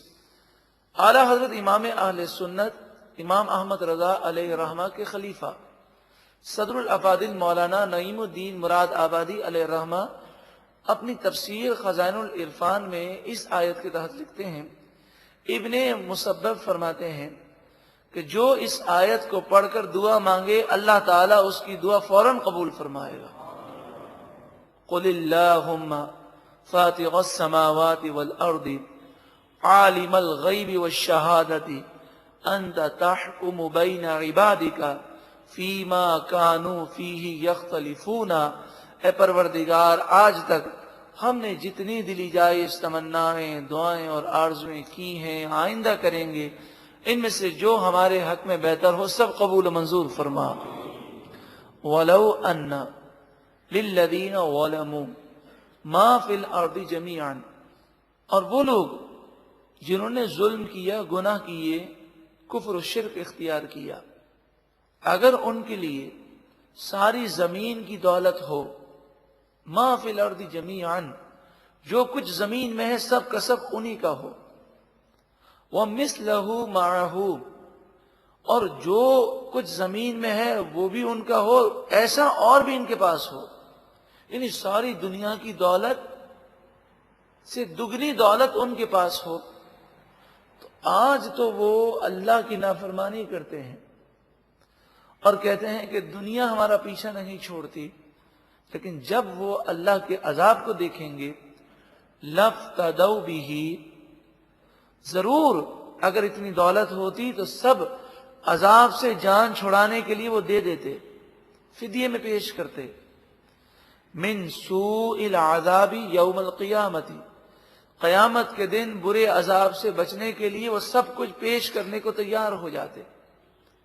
تو وہ عذاب دیکھ کر تو یہ کریں گے، کاش دنیا کے اندر ہی وہ تھوڑی سی قربانی دے کر اللہ کو راضی کر لیں. اس وقت تو وہ تمنا کریں گے، ان کے پاس نہ کچھ ہوگا، اگر ہو تب بھی پیش کریں تو قبول نہ کیا جائے گا. وَبَدَا لَهُم مِّنَ اللَّهِ مَا لَمْ يَكُونُوا يَحْتَسِبُونَ، ان کے لیے اللہ کی طرف سے وہ عذاب ظاہر ہوگا جس کے بارے میں وہ گمان بھی نہ کیا کرتے تھے، جن باتوں کو وہ تصور میں بھی نہیں لا سکتے تھے، جن عذابات کو وہ تسلیم کرنے کو تیار نہ تھے، وہ عذاب ان کے لیے ہوگا. وَبَدَا لَهُمْ سَيِّئَاتُ مَا كَسَبُوا، اور جو انہوں نے گناہ کیے وہ گناہ ان کے لیے ظاہر ہوں گے. انہوں نے سوچا بھی نہ ہوگا کہ ہمارے گناہ کل بروز قیامت اس طرح ظاہر ہوں گے. اور چونکہ ان کا خاتمہ کفر پر ہوا، ان لوگوں نے یہ سوچا ہوگا کہ ہماری نیکیاں ہیں، ہم نے غریبوں کی مدد کی ہے، ہسپتال بنائے ہیں، ہم نے کسی پیاسے کو پانی پلایا ہے. لیکن یہ ساری نیکیاں اس وقت قبول ہوتی ہیں جب ایمان پر خاتمہ ہو. تو کل بروز قیامت وہ جائیں گے تو دیکھیں گے کہ ان کے نامہ اعمال میں ایک بھی نیکی نہیں ہے. وَحَاقَ بِهِمْ مَا كَانُوا بِهِ يَسْتَهْزِئُونَ، جن باتوں کا یہ مذاق اڑایا کرتے تھے، جس عذاب کا وہ مذاق اڑاتے تھے، اسی عذاب نے انہیں گھیر لیا. فَإِذَا مَسَّ الْإِنسَانَ ضُرٌّ دَعَانَا، انسان کی کیفیات مختلف ہیں. انسان کبھی خوشی میں ہوتا ہے، کبھی غم میں ہوتا ہے، لیکن دینی رہنمائی نہ ہونے کی وجہ سے غم کے اندر وہ کفریات بکتا ہے، ناشکری کرتا ہے، شکوہ شکایات کرتا ہے، اور خوشی کے اندر وہ اللہ کو بھول کر گناہ کرتا ہے. یعنی دونوں صورتوں کے اندر یہ پریشان اور ناکام رہتا ہے. فَإِذَا مَسَّ الْإِنسَانَ ضُرٌّ دَعَانَا، جب انسان پر مصیبت آتی ہے تو یہ ہمیں یاد کرتا ہے، ہم سے دعائیں کرتا ہے. ثُمَّ إِذَا خَوَّلْنَاهُ نِعْمَةً مِنَّا، پھر جب ہم ہماری طرف سے اسے نعمت عطا فرماتے ہیں تو وہ پرانے وقت کو بھول جاتا ہے، اور یہ بھول جاتا ہے کہ مشکل میں نے اللہ کو یاد کیا تھا. وہ گناہ کرنے لگتا ہے، اور پھر وہ اپنی بڑائی بیان کرتا ہے اور کہتا ہے یہ تو میری معلومات تھی اور میں نے ایسی ٹیکنیک استعمال کی، اپنی صلاحیتیں بروئے کار لایا. وہ اپنی معلومات اور نالج جو کاروباری معاملات میں ہیں، اگر وہ کاروباری مصیبت سے نکلتا ہے تو اسے یہ سمجھتا ہے اور زبان سے یہ کہتا ہے، اس کا انداز یہ بتاتا ہے گویا کہ وہ یہ سمجھ رہا ہے کہ میری معلومات اور میری ٹیکنیک اور میری مہارت نے مجھے اس مشکل سے باہر نکالا ہے. قال انما اوتیتہ علی علم، وہ کہتا ہے یہ سب مجھے اس وجہ سے ملا ہے، میرے علم کی وجہ سے اور میری معلومات اور میری نالج کی وجہ سے مجھے ملا ہے. خود مشکل سے میں نکلا ہوں. اس کی زبان پر بڑائی اور فخر کے کلمات ہوتے ہیں. بلکہ یہ بات نہیں ہے، ہی فتنۃ، یہ آزمائش ہے. اللہ تعالیٰ کسی سے مال لے کر آزماتا ہے، کسی سے صحت لے کر آزماتا ہے، کسی سے اولاد لے کر آزماتا ہے اور کسی کو دے کر آزماتا ہے. وَلَكِنَّ أَكْثَرَهُمْ لَا يَعْلَمُونَ، ہاں لیکن ان میں سے اکثر لوگ ان باتوں کو جانتے نہیں ہیں. قَدْ قَالَهَا الَّذِينَ مِن قَبْلِهِمْ، بے شک یہ باتیں ان سے پہلے لوگوں نے بھی کہیں. فَمَا أَغْنَى عَنْهُمْ مَا كَانُوا يَكْسِبُونَ، تو جو کچھ وہ کماتے تھے اس مال نے انہیں اللہ کے عذاب سے نہ بچایا، یہ مال انہیں کچھ کام نہ آیا. فَأَصَابَهُمْ سَيِّئَاتُ مَا كَسَبُوا، جو کچھ انہوں نے گناہ کیے ان گناہوں کی نحوستوں نے انہیں پکڑ لیا. وَالَّذِينَ ظَلَمُوا مِنْ هَؤُلَاءِ، اور وہ لوگ جنہوں نے ان لوگوں میں سے ظلم کیا، یعنی موجودہ لوگوں میں سے جو ظالم ہیں، گناہگار ہیں، سَيُصِيبُهُمْ سَيِّئَاتُ مَا كَسَبُوا، ان قریب ان کے برے کاموں کی نحوست ان پر پہنچے گی، جیسی کرنی ویسی بھرنی ان کے ساتھ بھی ہوگی، دنیا میں بھی اور آخرت میں بھی۔ وَمَا هُمْ بِمُعْجِزِينَ، اور وہ اللہ کو عاجز نہیں کر سکتے، یعنی اللہ کے عذاب سے وہ بچ نہیں سکیں گے، دنیا میں بھی اور آخرت میں بھی۔ عام طور پر لوگ روزی کے معاملات میں بہت ہی زیادہ حساس ہوتے ہیں۔ بزنس پوائنٹ آف ویو یہ جب انسان کا بن جاتا ہے تو ہر چیز کو بزنس کے پوائنٹ سے دیکھتا ہے۔ اگر آپ کفار مکہ کے ایمان نہ لانے کو اگر غور کریں تو جہاں یہ بات تھی کہ ضدی تھے، تعصب تھا، لیکن ایک لاجک مفسرین نے یہ بھی بیان کی کہ اصل ایک بہت بڑی وجہ یہ تھی، وہ ان کی بزنس کا مسئلہ تھا، معاش کا مسئلہ تھا، کیونکہ یہ قوم کے سردار تھے اور لوگ ان کے پاس آتے اور بیت اللہ کی حکومت ان کے پاس تھی، تو قربانیاں، پھر لوگوں کا آنا جانا، تو اصل ان کا جو مقصد تھا کہ وہ جب ملک کے سردار ہیں تو سارا مال ہمارے پاس آتا ہے، اگر حضور کو مان لیتے ہیں تو ہماری سرداری خطرے میں ہے۔ یہاں تک کہ روایت میں آتا ہے کہ ابو جہل کو ولید بن مغیرہ نے ایک دن کہا، میں اور تو ہم دونوں تنائی میں ہیں، آج مجھے سچی بات بتا کہ نبی اکرم صلی اللہ علیہ وآلہ وسلم سچے نبی ہیں یا نہیں ہیں؟ ابو جہل نے کہا کسی کو بتانا نہیں، سچی بات یہ ہے کہ یہ سچے نبی ہیں، میرا دل اس بات کو تسلیم کرتا ہے۔ تو کہا کہ پھر چلے ہم دونوں ایمان لے آتے ہیں، اگر ایسی بات ہے تو تو ہمارا سردار ہے اور تجھے تو ہم بہت عقل مند سمجھتے ہیں، جب تو حضور کو ماننے کو تیار ہے تو پھر تو ایمان لے آنا چاہیے۔ ابو جہل نے کہا ہاں بات تو صحیح ہے، مگر اصل بات یہ ہے کہ پھر ہماری سرداری ختم ہو جائے گی، ہمارا مالی نقصان ہے، اصل جو سب سے بڑی چیز ہے وہ یہ ہے۔ اسی طرح جتنے گناہ ہوتے ہیں ان گناہوں میں غالباً 70% گناہ جو ہیں وہ دنیا کی دولت کی وجہ سے ہے، 20% 30% وہ گناہ انسان جو ہے لذت کے لیے کرتا ہے۔ مثلا اس وقت جو بے حیائی عام کی جا رہی ہے اور جو شراب خانے کھولنے کے لیے وہ راہ ہموار کرنا چاہ رہے ہیں، تو اس کی بھی وجہ بزنس پوائنٹ آف ویو ہے۔ یہ ٹی وی چینل ایسی ایڈورٹائز اور وہ بے حیائی والی چیزیں کیوں دکھاتے ہیں؟ کیونکہ یہ دکھانے پر ان کو مال بہت ملتا ہے۔ اسی طرح حکومتیں شراب خانے کیوں بناتی ہیں؟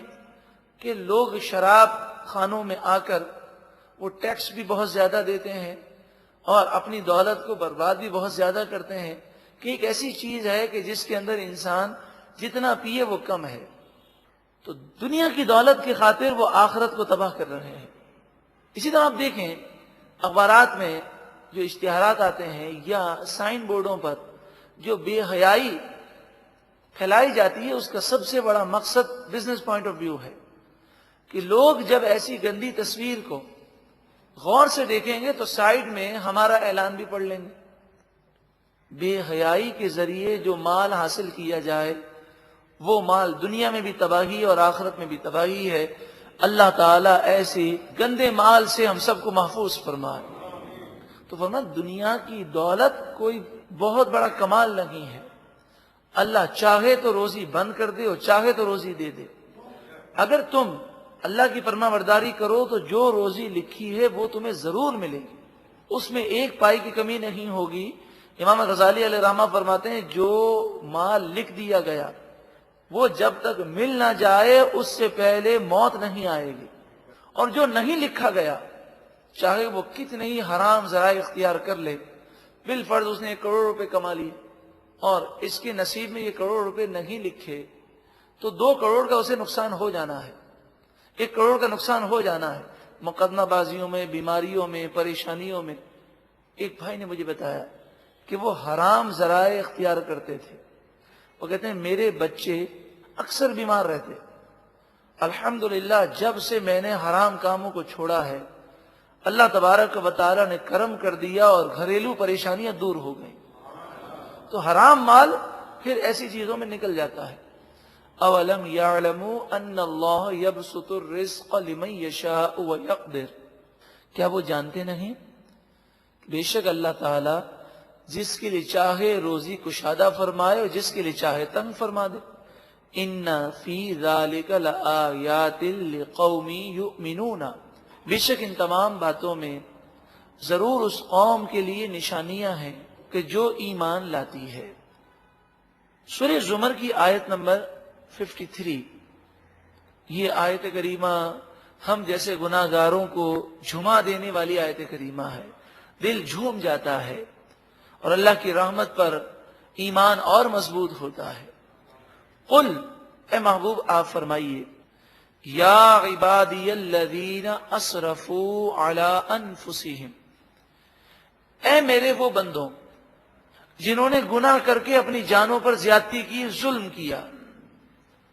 لا تقنطوا من رحمت اللہ، تم اللہ کی رحمت سے مایوس نہ ہو، اللہ کی بارگاہ میں جھک جاؤ، توبہ کر لو. اس قلیل بے وفا دنیا کے ختم ہونے سے پہلے آخرت کی تیاری کر لو. ان اللہ یغفر الذنوب جمیعا، بے شک اللہ تعالی سارے گناہوں کو بخش دے گا. اور جب بندہ گناہ گار توبہ کرتا ہے تو فرمایا اللہ تعالی بہت زیادہ خوش ہوتا ہے، فرشتے خوشیاں مناتے ہیں، اور توبہ کرنے والا ایسا مقبول ہوتا ہے کہ فرمایا وہ گناہوں سے ایسا پاک ہوتا ہے کہ جس مقام پر اس نے گناہ کیا، جسم کے اعضاء جو گناہ کو دیکھ رہے ہیں، گناہوں میں ملوث ہیں، اللہ ان سب کو بھلا دیتا ہے. کل بروز قیامت کوئی اس کے خلاف گواہی نہیں دے سکے گا. انہ هو الغفور الرحیم، بے شک وہی بخشنے والا مہربان ہے. بعض لوگوں نے لا تقنطوا من رحمت اللہ کا معنی یہ سمجھا کہ اللہ کی نافرمانی کرتے ہوئے، گناہ کرتے ہوئے مر جاؤ، اللہ کی رحمت سے مایوس مت ہو، تم جنتی ہو. یعنی انہوں نے لا تقنطوا من رحمت اللہ کی یہ معنی نہ سمجھے جو قرآن کی تفسیر میں احادیث میں بیان کیے گئے. انہوں نے یہ سمجھا کہ لا تقنطوا من رحمت اللہ کی یہ معنی ہے کہ نماز بھی نہ پڑھو، چوری بھی کرو، ڈکیتیاں بھی کرو، لوگوں پہ ظلم بھی کرو، اور یہ ذہن رکھو اللہ بخشنے والا مہربان ہے، وہ رحیم ہے، کریم ہے. یہ تصور نہیں ہے. مراد یہ ہے کہ اللہ کی بارگاہ میں رجوع لاؤ. انسان بسا اوقات گناہ کر کر کے اپنی زندگی سے مایوس ہو جاتا ہے اور وہ سوچتا ہے کہ اب چونکہ میں گناہ گار ہوں اس لیے وہ نڈر ہو جاتا ہے. پھر وہ زندگی سے مایوس ہو کر بہت زیادہ ظلم و ستم کرتا ہے. تو اسے حوصلہ دیا گیا کہ تم چاہے کتنے بھی گناہ گار ہو، اپنی زندگی کو خراب کرنے کے بجائے اللہ کی بارگاہ میں رجوع لے آؤ. آج وہ خواتین کہ جو غلط شعبے سے وابستہ ہیں اور انہوں نے اپنی زندگی کو تباہ کر دیا ہے، اگر ان کے ماضی کو دیکھیں تو ان کا کہنا یہی ہوتا ہے کہ جب ایک دفعہ ہم سے یہ نادانی ہو گئی تو پھر ہم نے کہا کہ زندگی بیکار ہے، ہم نے اپنی زندگی گناہوں کو دے دی. ایسے لوگوں کے لیے قرآن رہنمائی کر رہا ہے. اگر ایک دفعہ ایسی غلطی ہو گئی تو اب اللہ کی بارگاہ میں رجوع لاؤ. رب العالمین بخشنے والا ہے. توبہ کا وہ دروازہ ہے جو ہر وقت کھلا رہتا ہے. جب ملک الموت نظر آئیں گے تو توبہ کا دروازہ بند ہو جائے گا. وَأَنِيبُوا إِلَىٰ رَبِّكُمْ وَأَسْلِمُوا، اپنے رب کی طرف رجوع لاؤ اور جھک جاؤ، توبہ کر لو. لہو، اس کی بارگاہ میں جھک جاؤ. من قبل ان یأتیکم العذاب، لا تقنطوا من رحمت اللہ کی تفسیر سمجھنی ہو تو اگلے حصے سے معلوم ہوتی ہے. اس سے مراد یہ ہے کہ توبہ کر لو اور اللہ کی رحمت پر امید رکھو. فرمایا اس وقت سے پہلے توبہ کر لو کہ جب تم پر اللہ کا عذاب آ جائے. ثم لا تنصرون، پھر تمہاری مدد نہ کی جائے گی. فَاتَّبِعُوا أَحْسَنَ مَا أُنزِلَ إِلَيْكُم مِّن رَّبِّكُم، اور جو اللہ تعالیٰ نے تم پر، تمہارے رب نے قرآن نازل کیا، جو اچھا کلام نازل کیا، ان اچھی باتوں کی پیروی کرو. لا تقنطوا من رحمت اللہ کی تفسیر ہے، ان اچھی باتوں کی پیروی کرو. من قبل ان یأتیکم العذاب بغتۃ، اس سے پہلے توبہ کر لو کہ اللہ کا عذاب تم پر اچانک آ جائے. وانتم لا تشعرون، اور تمہیں شعور بھی نہ ہو، کبھی سوچا بھی نہ ہو کہ ایسا ہو سکتا ہے. ان تقول نفس، پھر کوئی جان یہ کہے یا حسرتا علی ما فرطت فی جنب اللہ، ہائے میری بربادی، ہائے مجھ پر افسوس ہے، میں نے اللہ کے بارے میں جو باتیں کہیں اور جو کام کیے، آج میں تباہ ہوا، ان گناہوں نے مجھے تباہ کر دیا. وَإِن كُنتُ لَمِنَ السَّاخِرِينَ، اور ضرور میں مذاق کرنے والوں میں سے تھا، میں ان باتوں کو مذاق سمجھتا تھا. آج بھی لوگ کہتے ہیں مولویوں کی باتیں ہیں، قرآن اللہ کے عذاب سے ڈرا رہا، یہ تو قرآن کی بات ہے. او تقولا، یا وہ جان کہے گی لو ان اللہ ہدانی، اگر اللہ مجھے ہدایت دیتا، لکنت من المتقین، تو ضرور میں متقی بن جاتا. یعنی جب انسان پھنس جاتا ہے تو پھر ایک تو یہ ہے کہ وہ اپنے آپ کو ملامت کرتا ہے، اور دوسرا طریقہ یہ ہوتا ہے کہ وہ گناہوں کی نسبت اللہ کی طرف کر دیتا ہے اور کہتے ہیں اللہ ہی نے مجھے ہدایت نہ دی. لیکن یہ باتیں اسے اللہ کے عذاب سے نہیں بچا سکتی. او تقولا، یا کوئی جان کہے گی حین تغل عذاب، جب وہ اللہ کا عذاب دیکھے گی کل بروز قیامت، تو وہ کہے گی لو ان لی کرتن، کاش مجھے واپس پلٹنا مل جائے، کاش دنیا میں مجھے واپس بھیج دیا جائے.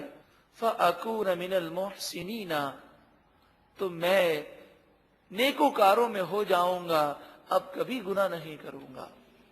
یقین جانیے آج ہم جو زندگی گزار رہے ہیں، ہم سوچتے ہیں کہ نیک بن جائیں گے، پھر گناہوں میں پڑ جاتے ہیں. ذرا تصور کریں کہ اگر ہمارے پاس ملک الموت آ جائیں اور ہم دنیا سے جانے لگے، تو کیا اس وقت ہماری یہ تمنا نہیں ہوگی کہ بس ایک دن اور مل جائے، چند لمحات اور مل جائیں تو میں توبہ کر لوں گا. اگر ملک الموت مجھے معاف کر دیں اور وہ کہیں کہ 1 سال کی زندگی تجھے دی جاتی ہے، تو اب توبہ توبہ، اب تو میں کبھی کوئی گناہ نہیں کروں گا. تو پیارے بھائیوں، یہ سوچ اس وقت پیدا ہوگی، مگر اس وقت اس سوچ کا کوئی فائدہ نہیں ہوگا. ابھی سمجھیں کہ جو زندگی تھی وہ ہم نے گزار لی، اور یہ تصور کریں کہ ملک الموت آ گئے ہیں اور انہوں نے آ کر کہہ دیا ہے کہ تیری زندگی میں صرف 1 مہینہ باقی ہے یا 1 سال باقی ہے. یا اگر بہت پاورفل تصور ہے تو یہ تصور کر لیں کہ ملک الموت نے آ کر کہہ دیا ہے کہ 1 دن باقی ہے، اور ہر گزرنے والے دن کو آخری دن سمجھے، تو دنیا کی محبت دل سے نکل جائے گی. بلا، ہاں کیوں نہیں، قد جاءت کا آیاتی، تیرے پاس میری آیتیں آئیں، فکذبت بہا، تو نے میری آیتوں کو جھٹلا دیا. ایک تو کافر ہیں جو آیتوں کو جھٹلا دیتے ہیں، اور مسلمان اگر آیتوں پر توجہ نہ دے اور اس پر عمل نہ کرے تو اسے سوچنا چاہیے کہ کتنی بڑی محرومی ہے کہ قرآن سننے کے باوجود بھی ایک کان سے سنے دوسرے کان سے نکال دے. وَاسْتَكْبَرْتَ، اور تو نے تکبر کیا. وَكُنْتَ مِنَ الْكَافِرِينَ، اور تو کافروں میں سے ہو گیا. گناہ کرنے کی وجہ سے بسا اوقات ایمان بھی برباد ہو جاتا ہے. اس موضوع پر یہ کیسٹ ضرور سننی چاہیے، ناقابل تلافی نقصان.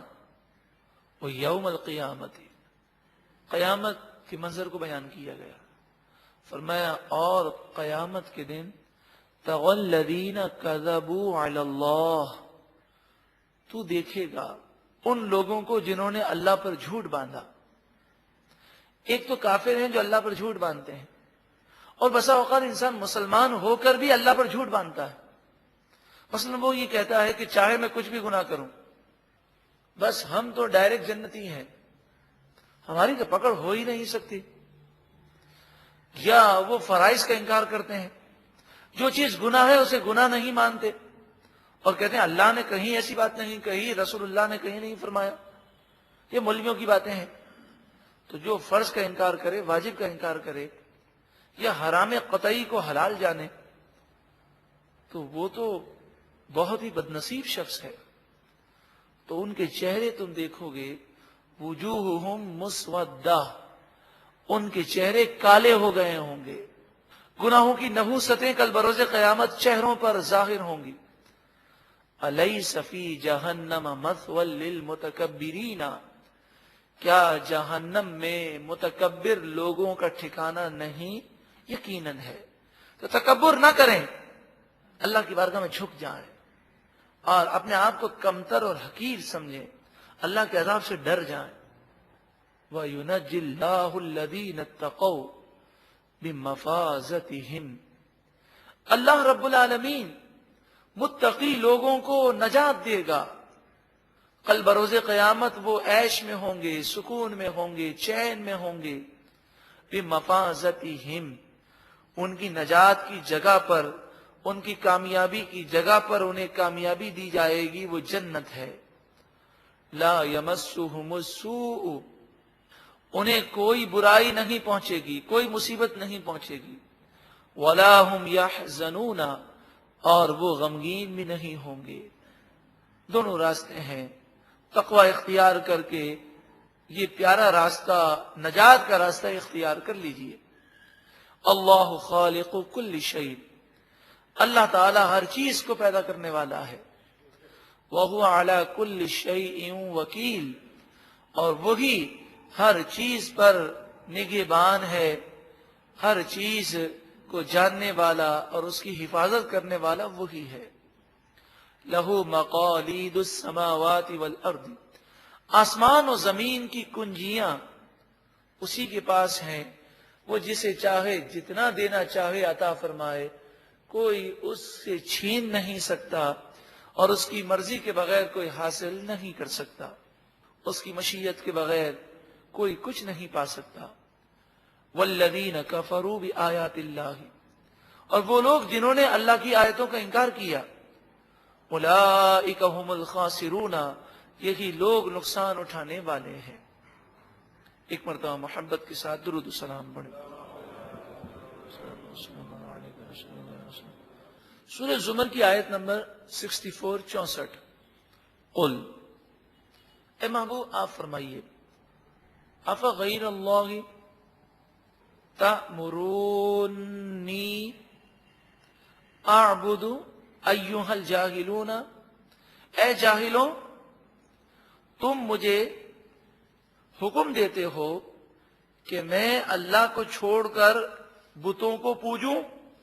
ایسا ہرگز نہیں ہو سکتا۔ وَلَقَدْ أُوحِيَ إِلَيْكَ، اور بے شک آپ کی طرف وحی کی گئی، وَإِلَى الَّذِينَ مِنْ قَبْلِكَ، اور آپ سے پہلے لوگوں کی طرف وحی کی گئی، اور وہ وحی کیا تھی؟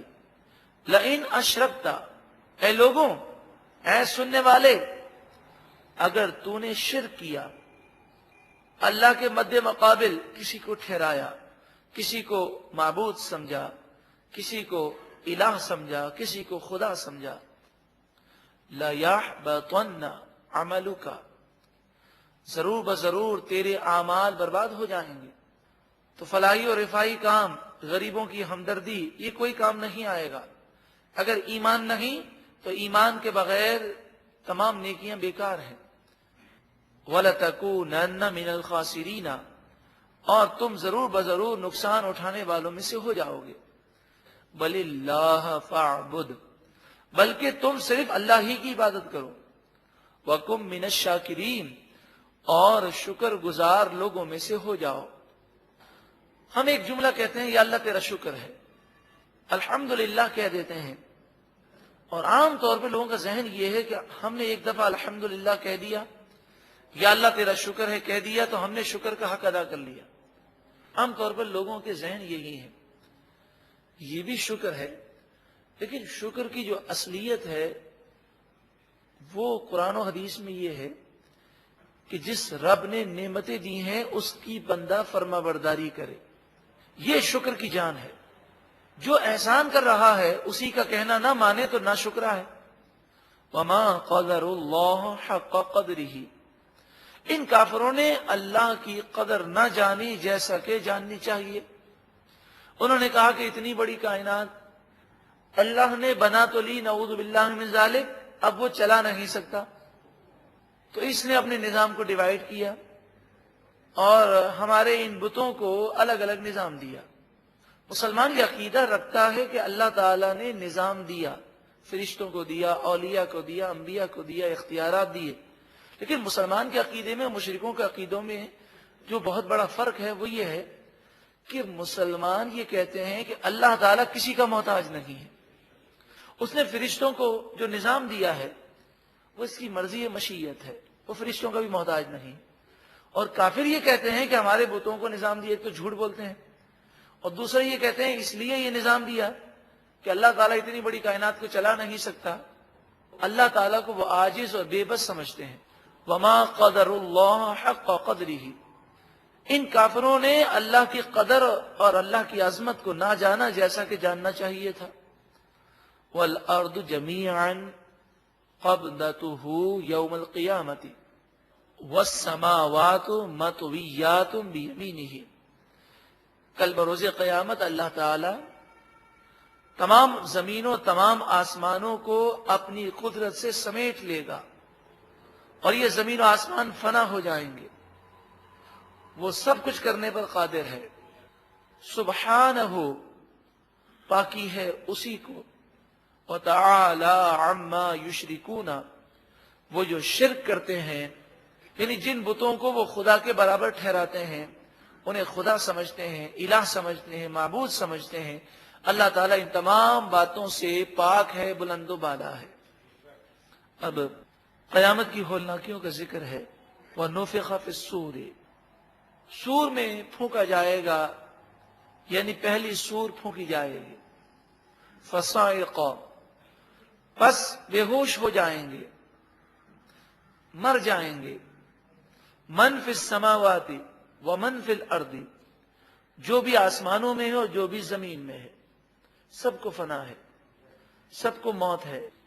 إِلَّا مَن شَاءَ اللَّهُ، مگر جسے اللہ چاہے اسے اس وقت موت سے محفوظ رکھے گا. اس سے کیا مراد ہے کہ آسمان و زمین میں جو کچھ بھی ہے سب کو پہلی سور پر فنا ہونا ہے، مگر جسے اللہ تعالیٰ چاہے، یعنی جسے اللہ تعالیٰ بچائے گا اسے موت نہیں آئے. تو فرمایا اس سے مراد جنت اور جنت کی تمام چیزیں ہیں، اور قیامت کی اس ہولناکی کے وقت جنت پر کوئی اثر نہیں ہوگا. جنت اور جنت کی تمام چیزیں، جہنم اور جہنم کی تمام چیزیں. اسی طرح شہداء، اولیاء اور انبیاء کہ اللہ تبارک و تعالیٰ نے کل نفس ذائقۃ الموت کے تحت انہیں ایک آن کے لیے موت دے دی، اب دوبارہ ان پر موت طاری نہیں ہوگی. فرمایا اس سے مراد یہ لوگ ہیں. ثم نفخ فیہ اخری، پھر دوسری مرتبہ سور پھونکی جائے گی. فَإِذَا هُمْ قِيَامٌ يَنظُرُونَ، پس اس وقت یہ سب کھڑے ہو جائیں گے اور قیامت کے منظر کو دیکھیں گے. اللہ تبارک و تعالی نئی زمین کو پیدا کرے گا. وہ زمین اب تانبے کی ہوگی، وہ زمین سورج کی روشنی میں چمک رہی ہوگی. جو سورج آگ برسا رہا ہوگا، شدید گرم ہوگا، بہت قریب ہوگا، تو وہ زمین اس آگ کو لے کر انگارہ بن گئی ہوگی. یعنی زمین اس سورج کی گرمی کی وجہ سے انگارہ بن کر چمک رہی ہوگی. وَأَشْرَقَتِ الْأَرْضُ بِنُورِ رَبِّهَا، اور زمین اپنے رب کے نور سے چمک رہی ہوگی. کافروں کے لیے یہ انگارہ ہوگی، ظالموں کے لیے انگارہ ہوگی، جس سے اللہ ناراض ہوگا اس کے لیے انگارہ ہوگی، اور مومنین جو اسی زمین پر ہوں گے، عرش الہی کے سائے تلے ہوں گے، اس کے لیے یہ زمین انگارہ نہیں ہوگی بلکہ نور رب کے حصول کا باعث ہوگی۔ وَوُضِعَ الْكِتَابُ، اور نامہ اعمال رکھے جائیں گے، اچھائی اور برائیاں سامنے ہوں گی۔ وَجِيءَ بِالنَّبِيِّينَ وَالشُّهَدَاءِ، نبیوں کو اور شہداء کو، نیک لوگوں کو لایا جائے گا گواہ بنا کر، وہ لوگوں کے اعمال پر گواہی دیں گے۔ وَقُضِيَ بَيْنَهُمْ بِالْحَقِّ، اور ان کے درمیان حق کے ساتھ فیصلہ کر دیا جائے گا۔ وَهُمْ لَا يُظْلَمُونَ، اور ان پر ظلم نہ کیا جائے گا۔ وَوُفِّيَتْ كُلُّ نَفْسٍ مَا عَمِلَتْ، ہر جان نے جو کام کیا ہوگا اسے اس کا پورا پورا بدلہ دیا جائے گا۔ آیت دل کو ہلا دینے والی ہے۔ اللہ تعالی ہمارے دلوں میں نرمی عطا فرمائے کہ جس جان نے جو کام کیا اس کا پورا پورا بدلہ اسے دیا جائے گا۔ وَهُوَ أَعْلَمُ بِمَا يَفْعَلُونَ، اور اللہ تعالی خوب جانتا ہے جو وہ کام کرتے تھے، ان کاموں کے مطابق، یہاں تک کہ فرمایا کہ ذرہ برابر نیکی کی ہوگی تو وہ بھی نظر آئے گی، اور ذرہ برابر برائی کی ہوگی تو وہ بھی نظر آئے گی۔ پھر کیا منظر ہوگا، اللہ اکبر، کہ فرشتے میدان قیامت میں پکڑ رہے ہوں گے مجرموں کو، اور مجرم ادھر ادھر چھپ رہے ہوں گے، بھاگ رہے ہوں گے۔ وَسِيقَ الَّذِينَ كَفَرُوا، اور کافروں کو گھسیٹا جائے گا، اِلَى جَهَنَّمَ زُمُرًا، جہنم کی طرف گروہ در گروہ، ان کے گروپس کافروں کے جہنم کی طرف گھسیٹ گھسیٹ کر فرشتے لے جا رہے ہوں گے، اور یہ کافر جہنم کی طرف جا رہے ہوں۔ اب آپ سوچیں کہ جب فرشتے پکڑ رہے ہوں گے اس وقت لوگوں کا کیا عالم ہوگا، اور پھر جب فرشتے گھسیٹ کر لے جا رہے ہوں گے اور وہ جانا نہیں چاہ رہے ہوں گے تو اس وقت ان کے خوف اور چیخ و پکار کا عالم کیا ہوگا۔ اللہ تعالی ہمیں ان چیزوں سے محفوظ فرمائے۔ حَتَّى إِذَا جَاءُوهَا فُتِحَتْ أَبْوَابُهَا، یہاں تک کہ جب وہ جہنم کے قریب پہنچیں گے تو جہنم کے دروازے ان کے لیے کھول دیے جائیں گے۔ اب وہ جہنم کو دیکھ رہے ہیں۔ آپ سوچیں کہ انسان میں شعور ہے، اگر انسان کو قتل گاہ کی طرف لے جایا جائے، مجرم کو پھانسی کے تختے پر لے جایا جائے، اس کی حالت کیا ہوتی ہے۔ وَقَالَ لَهُمْ خَزَنَتُهَا، تو ان سے جہنم کے داروغہ حضرت مالک کہیں گے جو جہنم پر مقرر فرشتے ہیں، أَلَمْ يَأْتِكُمْ رُسُلٌ مِّنْكُمْ، کیا تمہارے پاس رسول نہیں آئے تھے؟ کیا تمہیں کوئی سمجھانے والا نہیں ملا تھا؟ تمہیں کسی نے تمہیں سمجھایا نہیں تھا؟ یتلون علیکم آیات ربکم، کہ وہ تم پر تمہارے رب کی آیتیں پڑھ کر سناتے۔ وَيُنذِرُونَكُمْ لِقَاءَ يَوْمِكُمْ هَذَا، اور تمہیں آج کے دن کی ملاقات سے ڈراتے اور تمہیں بتاتے کہ جیسی کرنی ویسی بھرنی ہے، تمہیں گناہوں سے دور رکھنے کا وہ درس دیتے، تو کیا ایسے رسول تمہارے پاس نہیں آئے؟ کسی نے تمہیں نصیحت نہیں کی؟ قالوا بلا، وہ کہیں گے ہاں کیوں نہیں، ہمیں سب معلوم تھا، مگر کیا کریں۔ ولكن حقت کلمۃ العذاب علی الکافرین، کافروں پر، ہاں لیکن کافروں پر عذاب کا کلمہ پورا ہو چکا تھا۔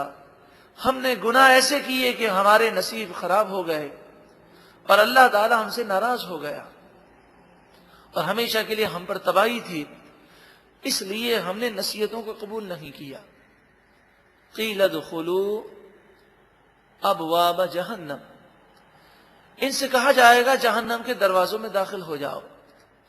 اب انسان اگر کسی مصیبت میں مبتلا ہوتا ہے دنیا کے اندر تو مصیبت ٹھیک ہے انسان کے لیے مشکل کا باعث بنتی ہے، لیکن ایک امید ہوتی ہے کہ میں عنقریب اس مصیبت سے نکل جاؤں گا. اگر بیمار ہے تو اسے یہ امید ہوتی ہے کہ میرا علاج ہو جائے گا.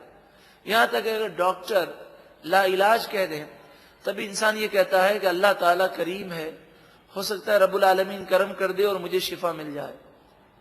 لیکن جہنم میں کافر جائیں گے، جن کے ایمان برباد ہو چکے ہوں گے وہ جہنم میں جائیں گے تو ان سے کہا جائے گا کہ جہنم کے دروازوں میں داخل ہو جاؤ اور امید مت رکھنا کہ اب یہ مشکل دور ہوگی. خالدین فیہا، ہمیشہ ہمیشہ تمہیں جہنم میں رہنا ہے. تو مصیبت بالائے مصیبت ہوگی، حسرت بالائے حسرت ہوگی کہ اب تو اس سے نکلنا ہی نہیں ہے. فبئس مثوى المتکبرین، پس متکبر لوگوں کا بہت ہی برا ٹھکانہ ہے. اے پروردگار ہمیں جہنم سے محفوظ فرما. اے مالک و مولا، اس قلیل بے وفا دنیا کی حقیقت سمجھتے ہوئے ہمیں قبر و آخرت کی تیاری کی توفیق عطا فرما. یا اللہ ہمارے دل سے گناہوں کی نحوستوں کو دور کر دے، گناہوں کی لذتوں کو دور کر دے، گناہوں سے نفرت دے دے. یا اللہ نیکی پر عمل کرنا ہمارے لیے آسان کر دے. اب نیک لوگوں کا ذکر ہے. کاش ہم دنیا کی تھوڑی قربانی دے دیں، دنیا کے لوگوں کی پرواہ نہ کریں. اس منظر کو یاد کریں جو اب بیان کیا جا رہا ہے. وسیق الذین اتقوا ربهم الی الجنۃ زمرا، وسیق اور چلائے جائیں گے بڑی شان و شوقت کے ساتھ. الذین اتقوا ربهم، کون سے لوگ؟ وہ لوگ جو اپنے رب سے ڈرے اور گناہوں سے پاک زندگی گزاری، پاکیزہ زندگی گزاری.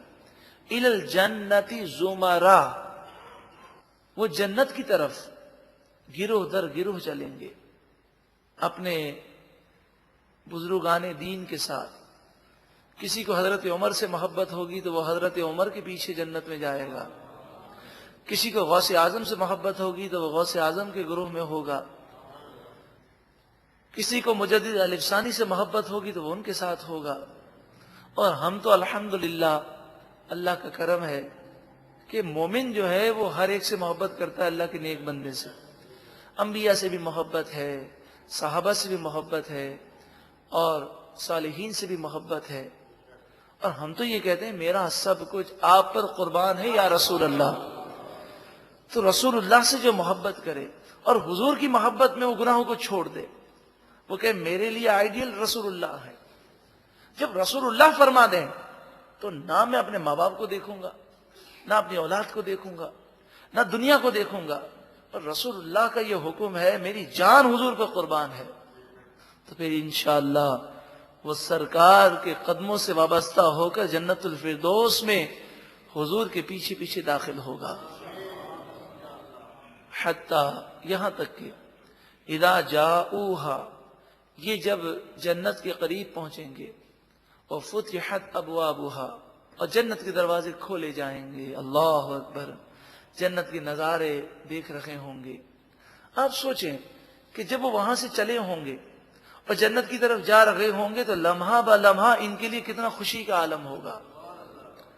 وقال لهم خزنتها، جنت کے داروغہ حضرت رضوان وہ فرشتے ہیں، وہ کہیں گے ان سے سلام علیکم، تم پر سلام ہو، طب تم بڑے خوب رہے، تم نے زندگی کی بازی جیت لی.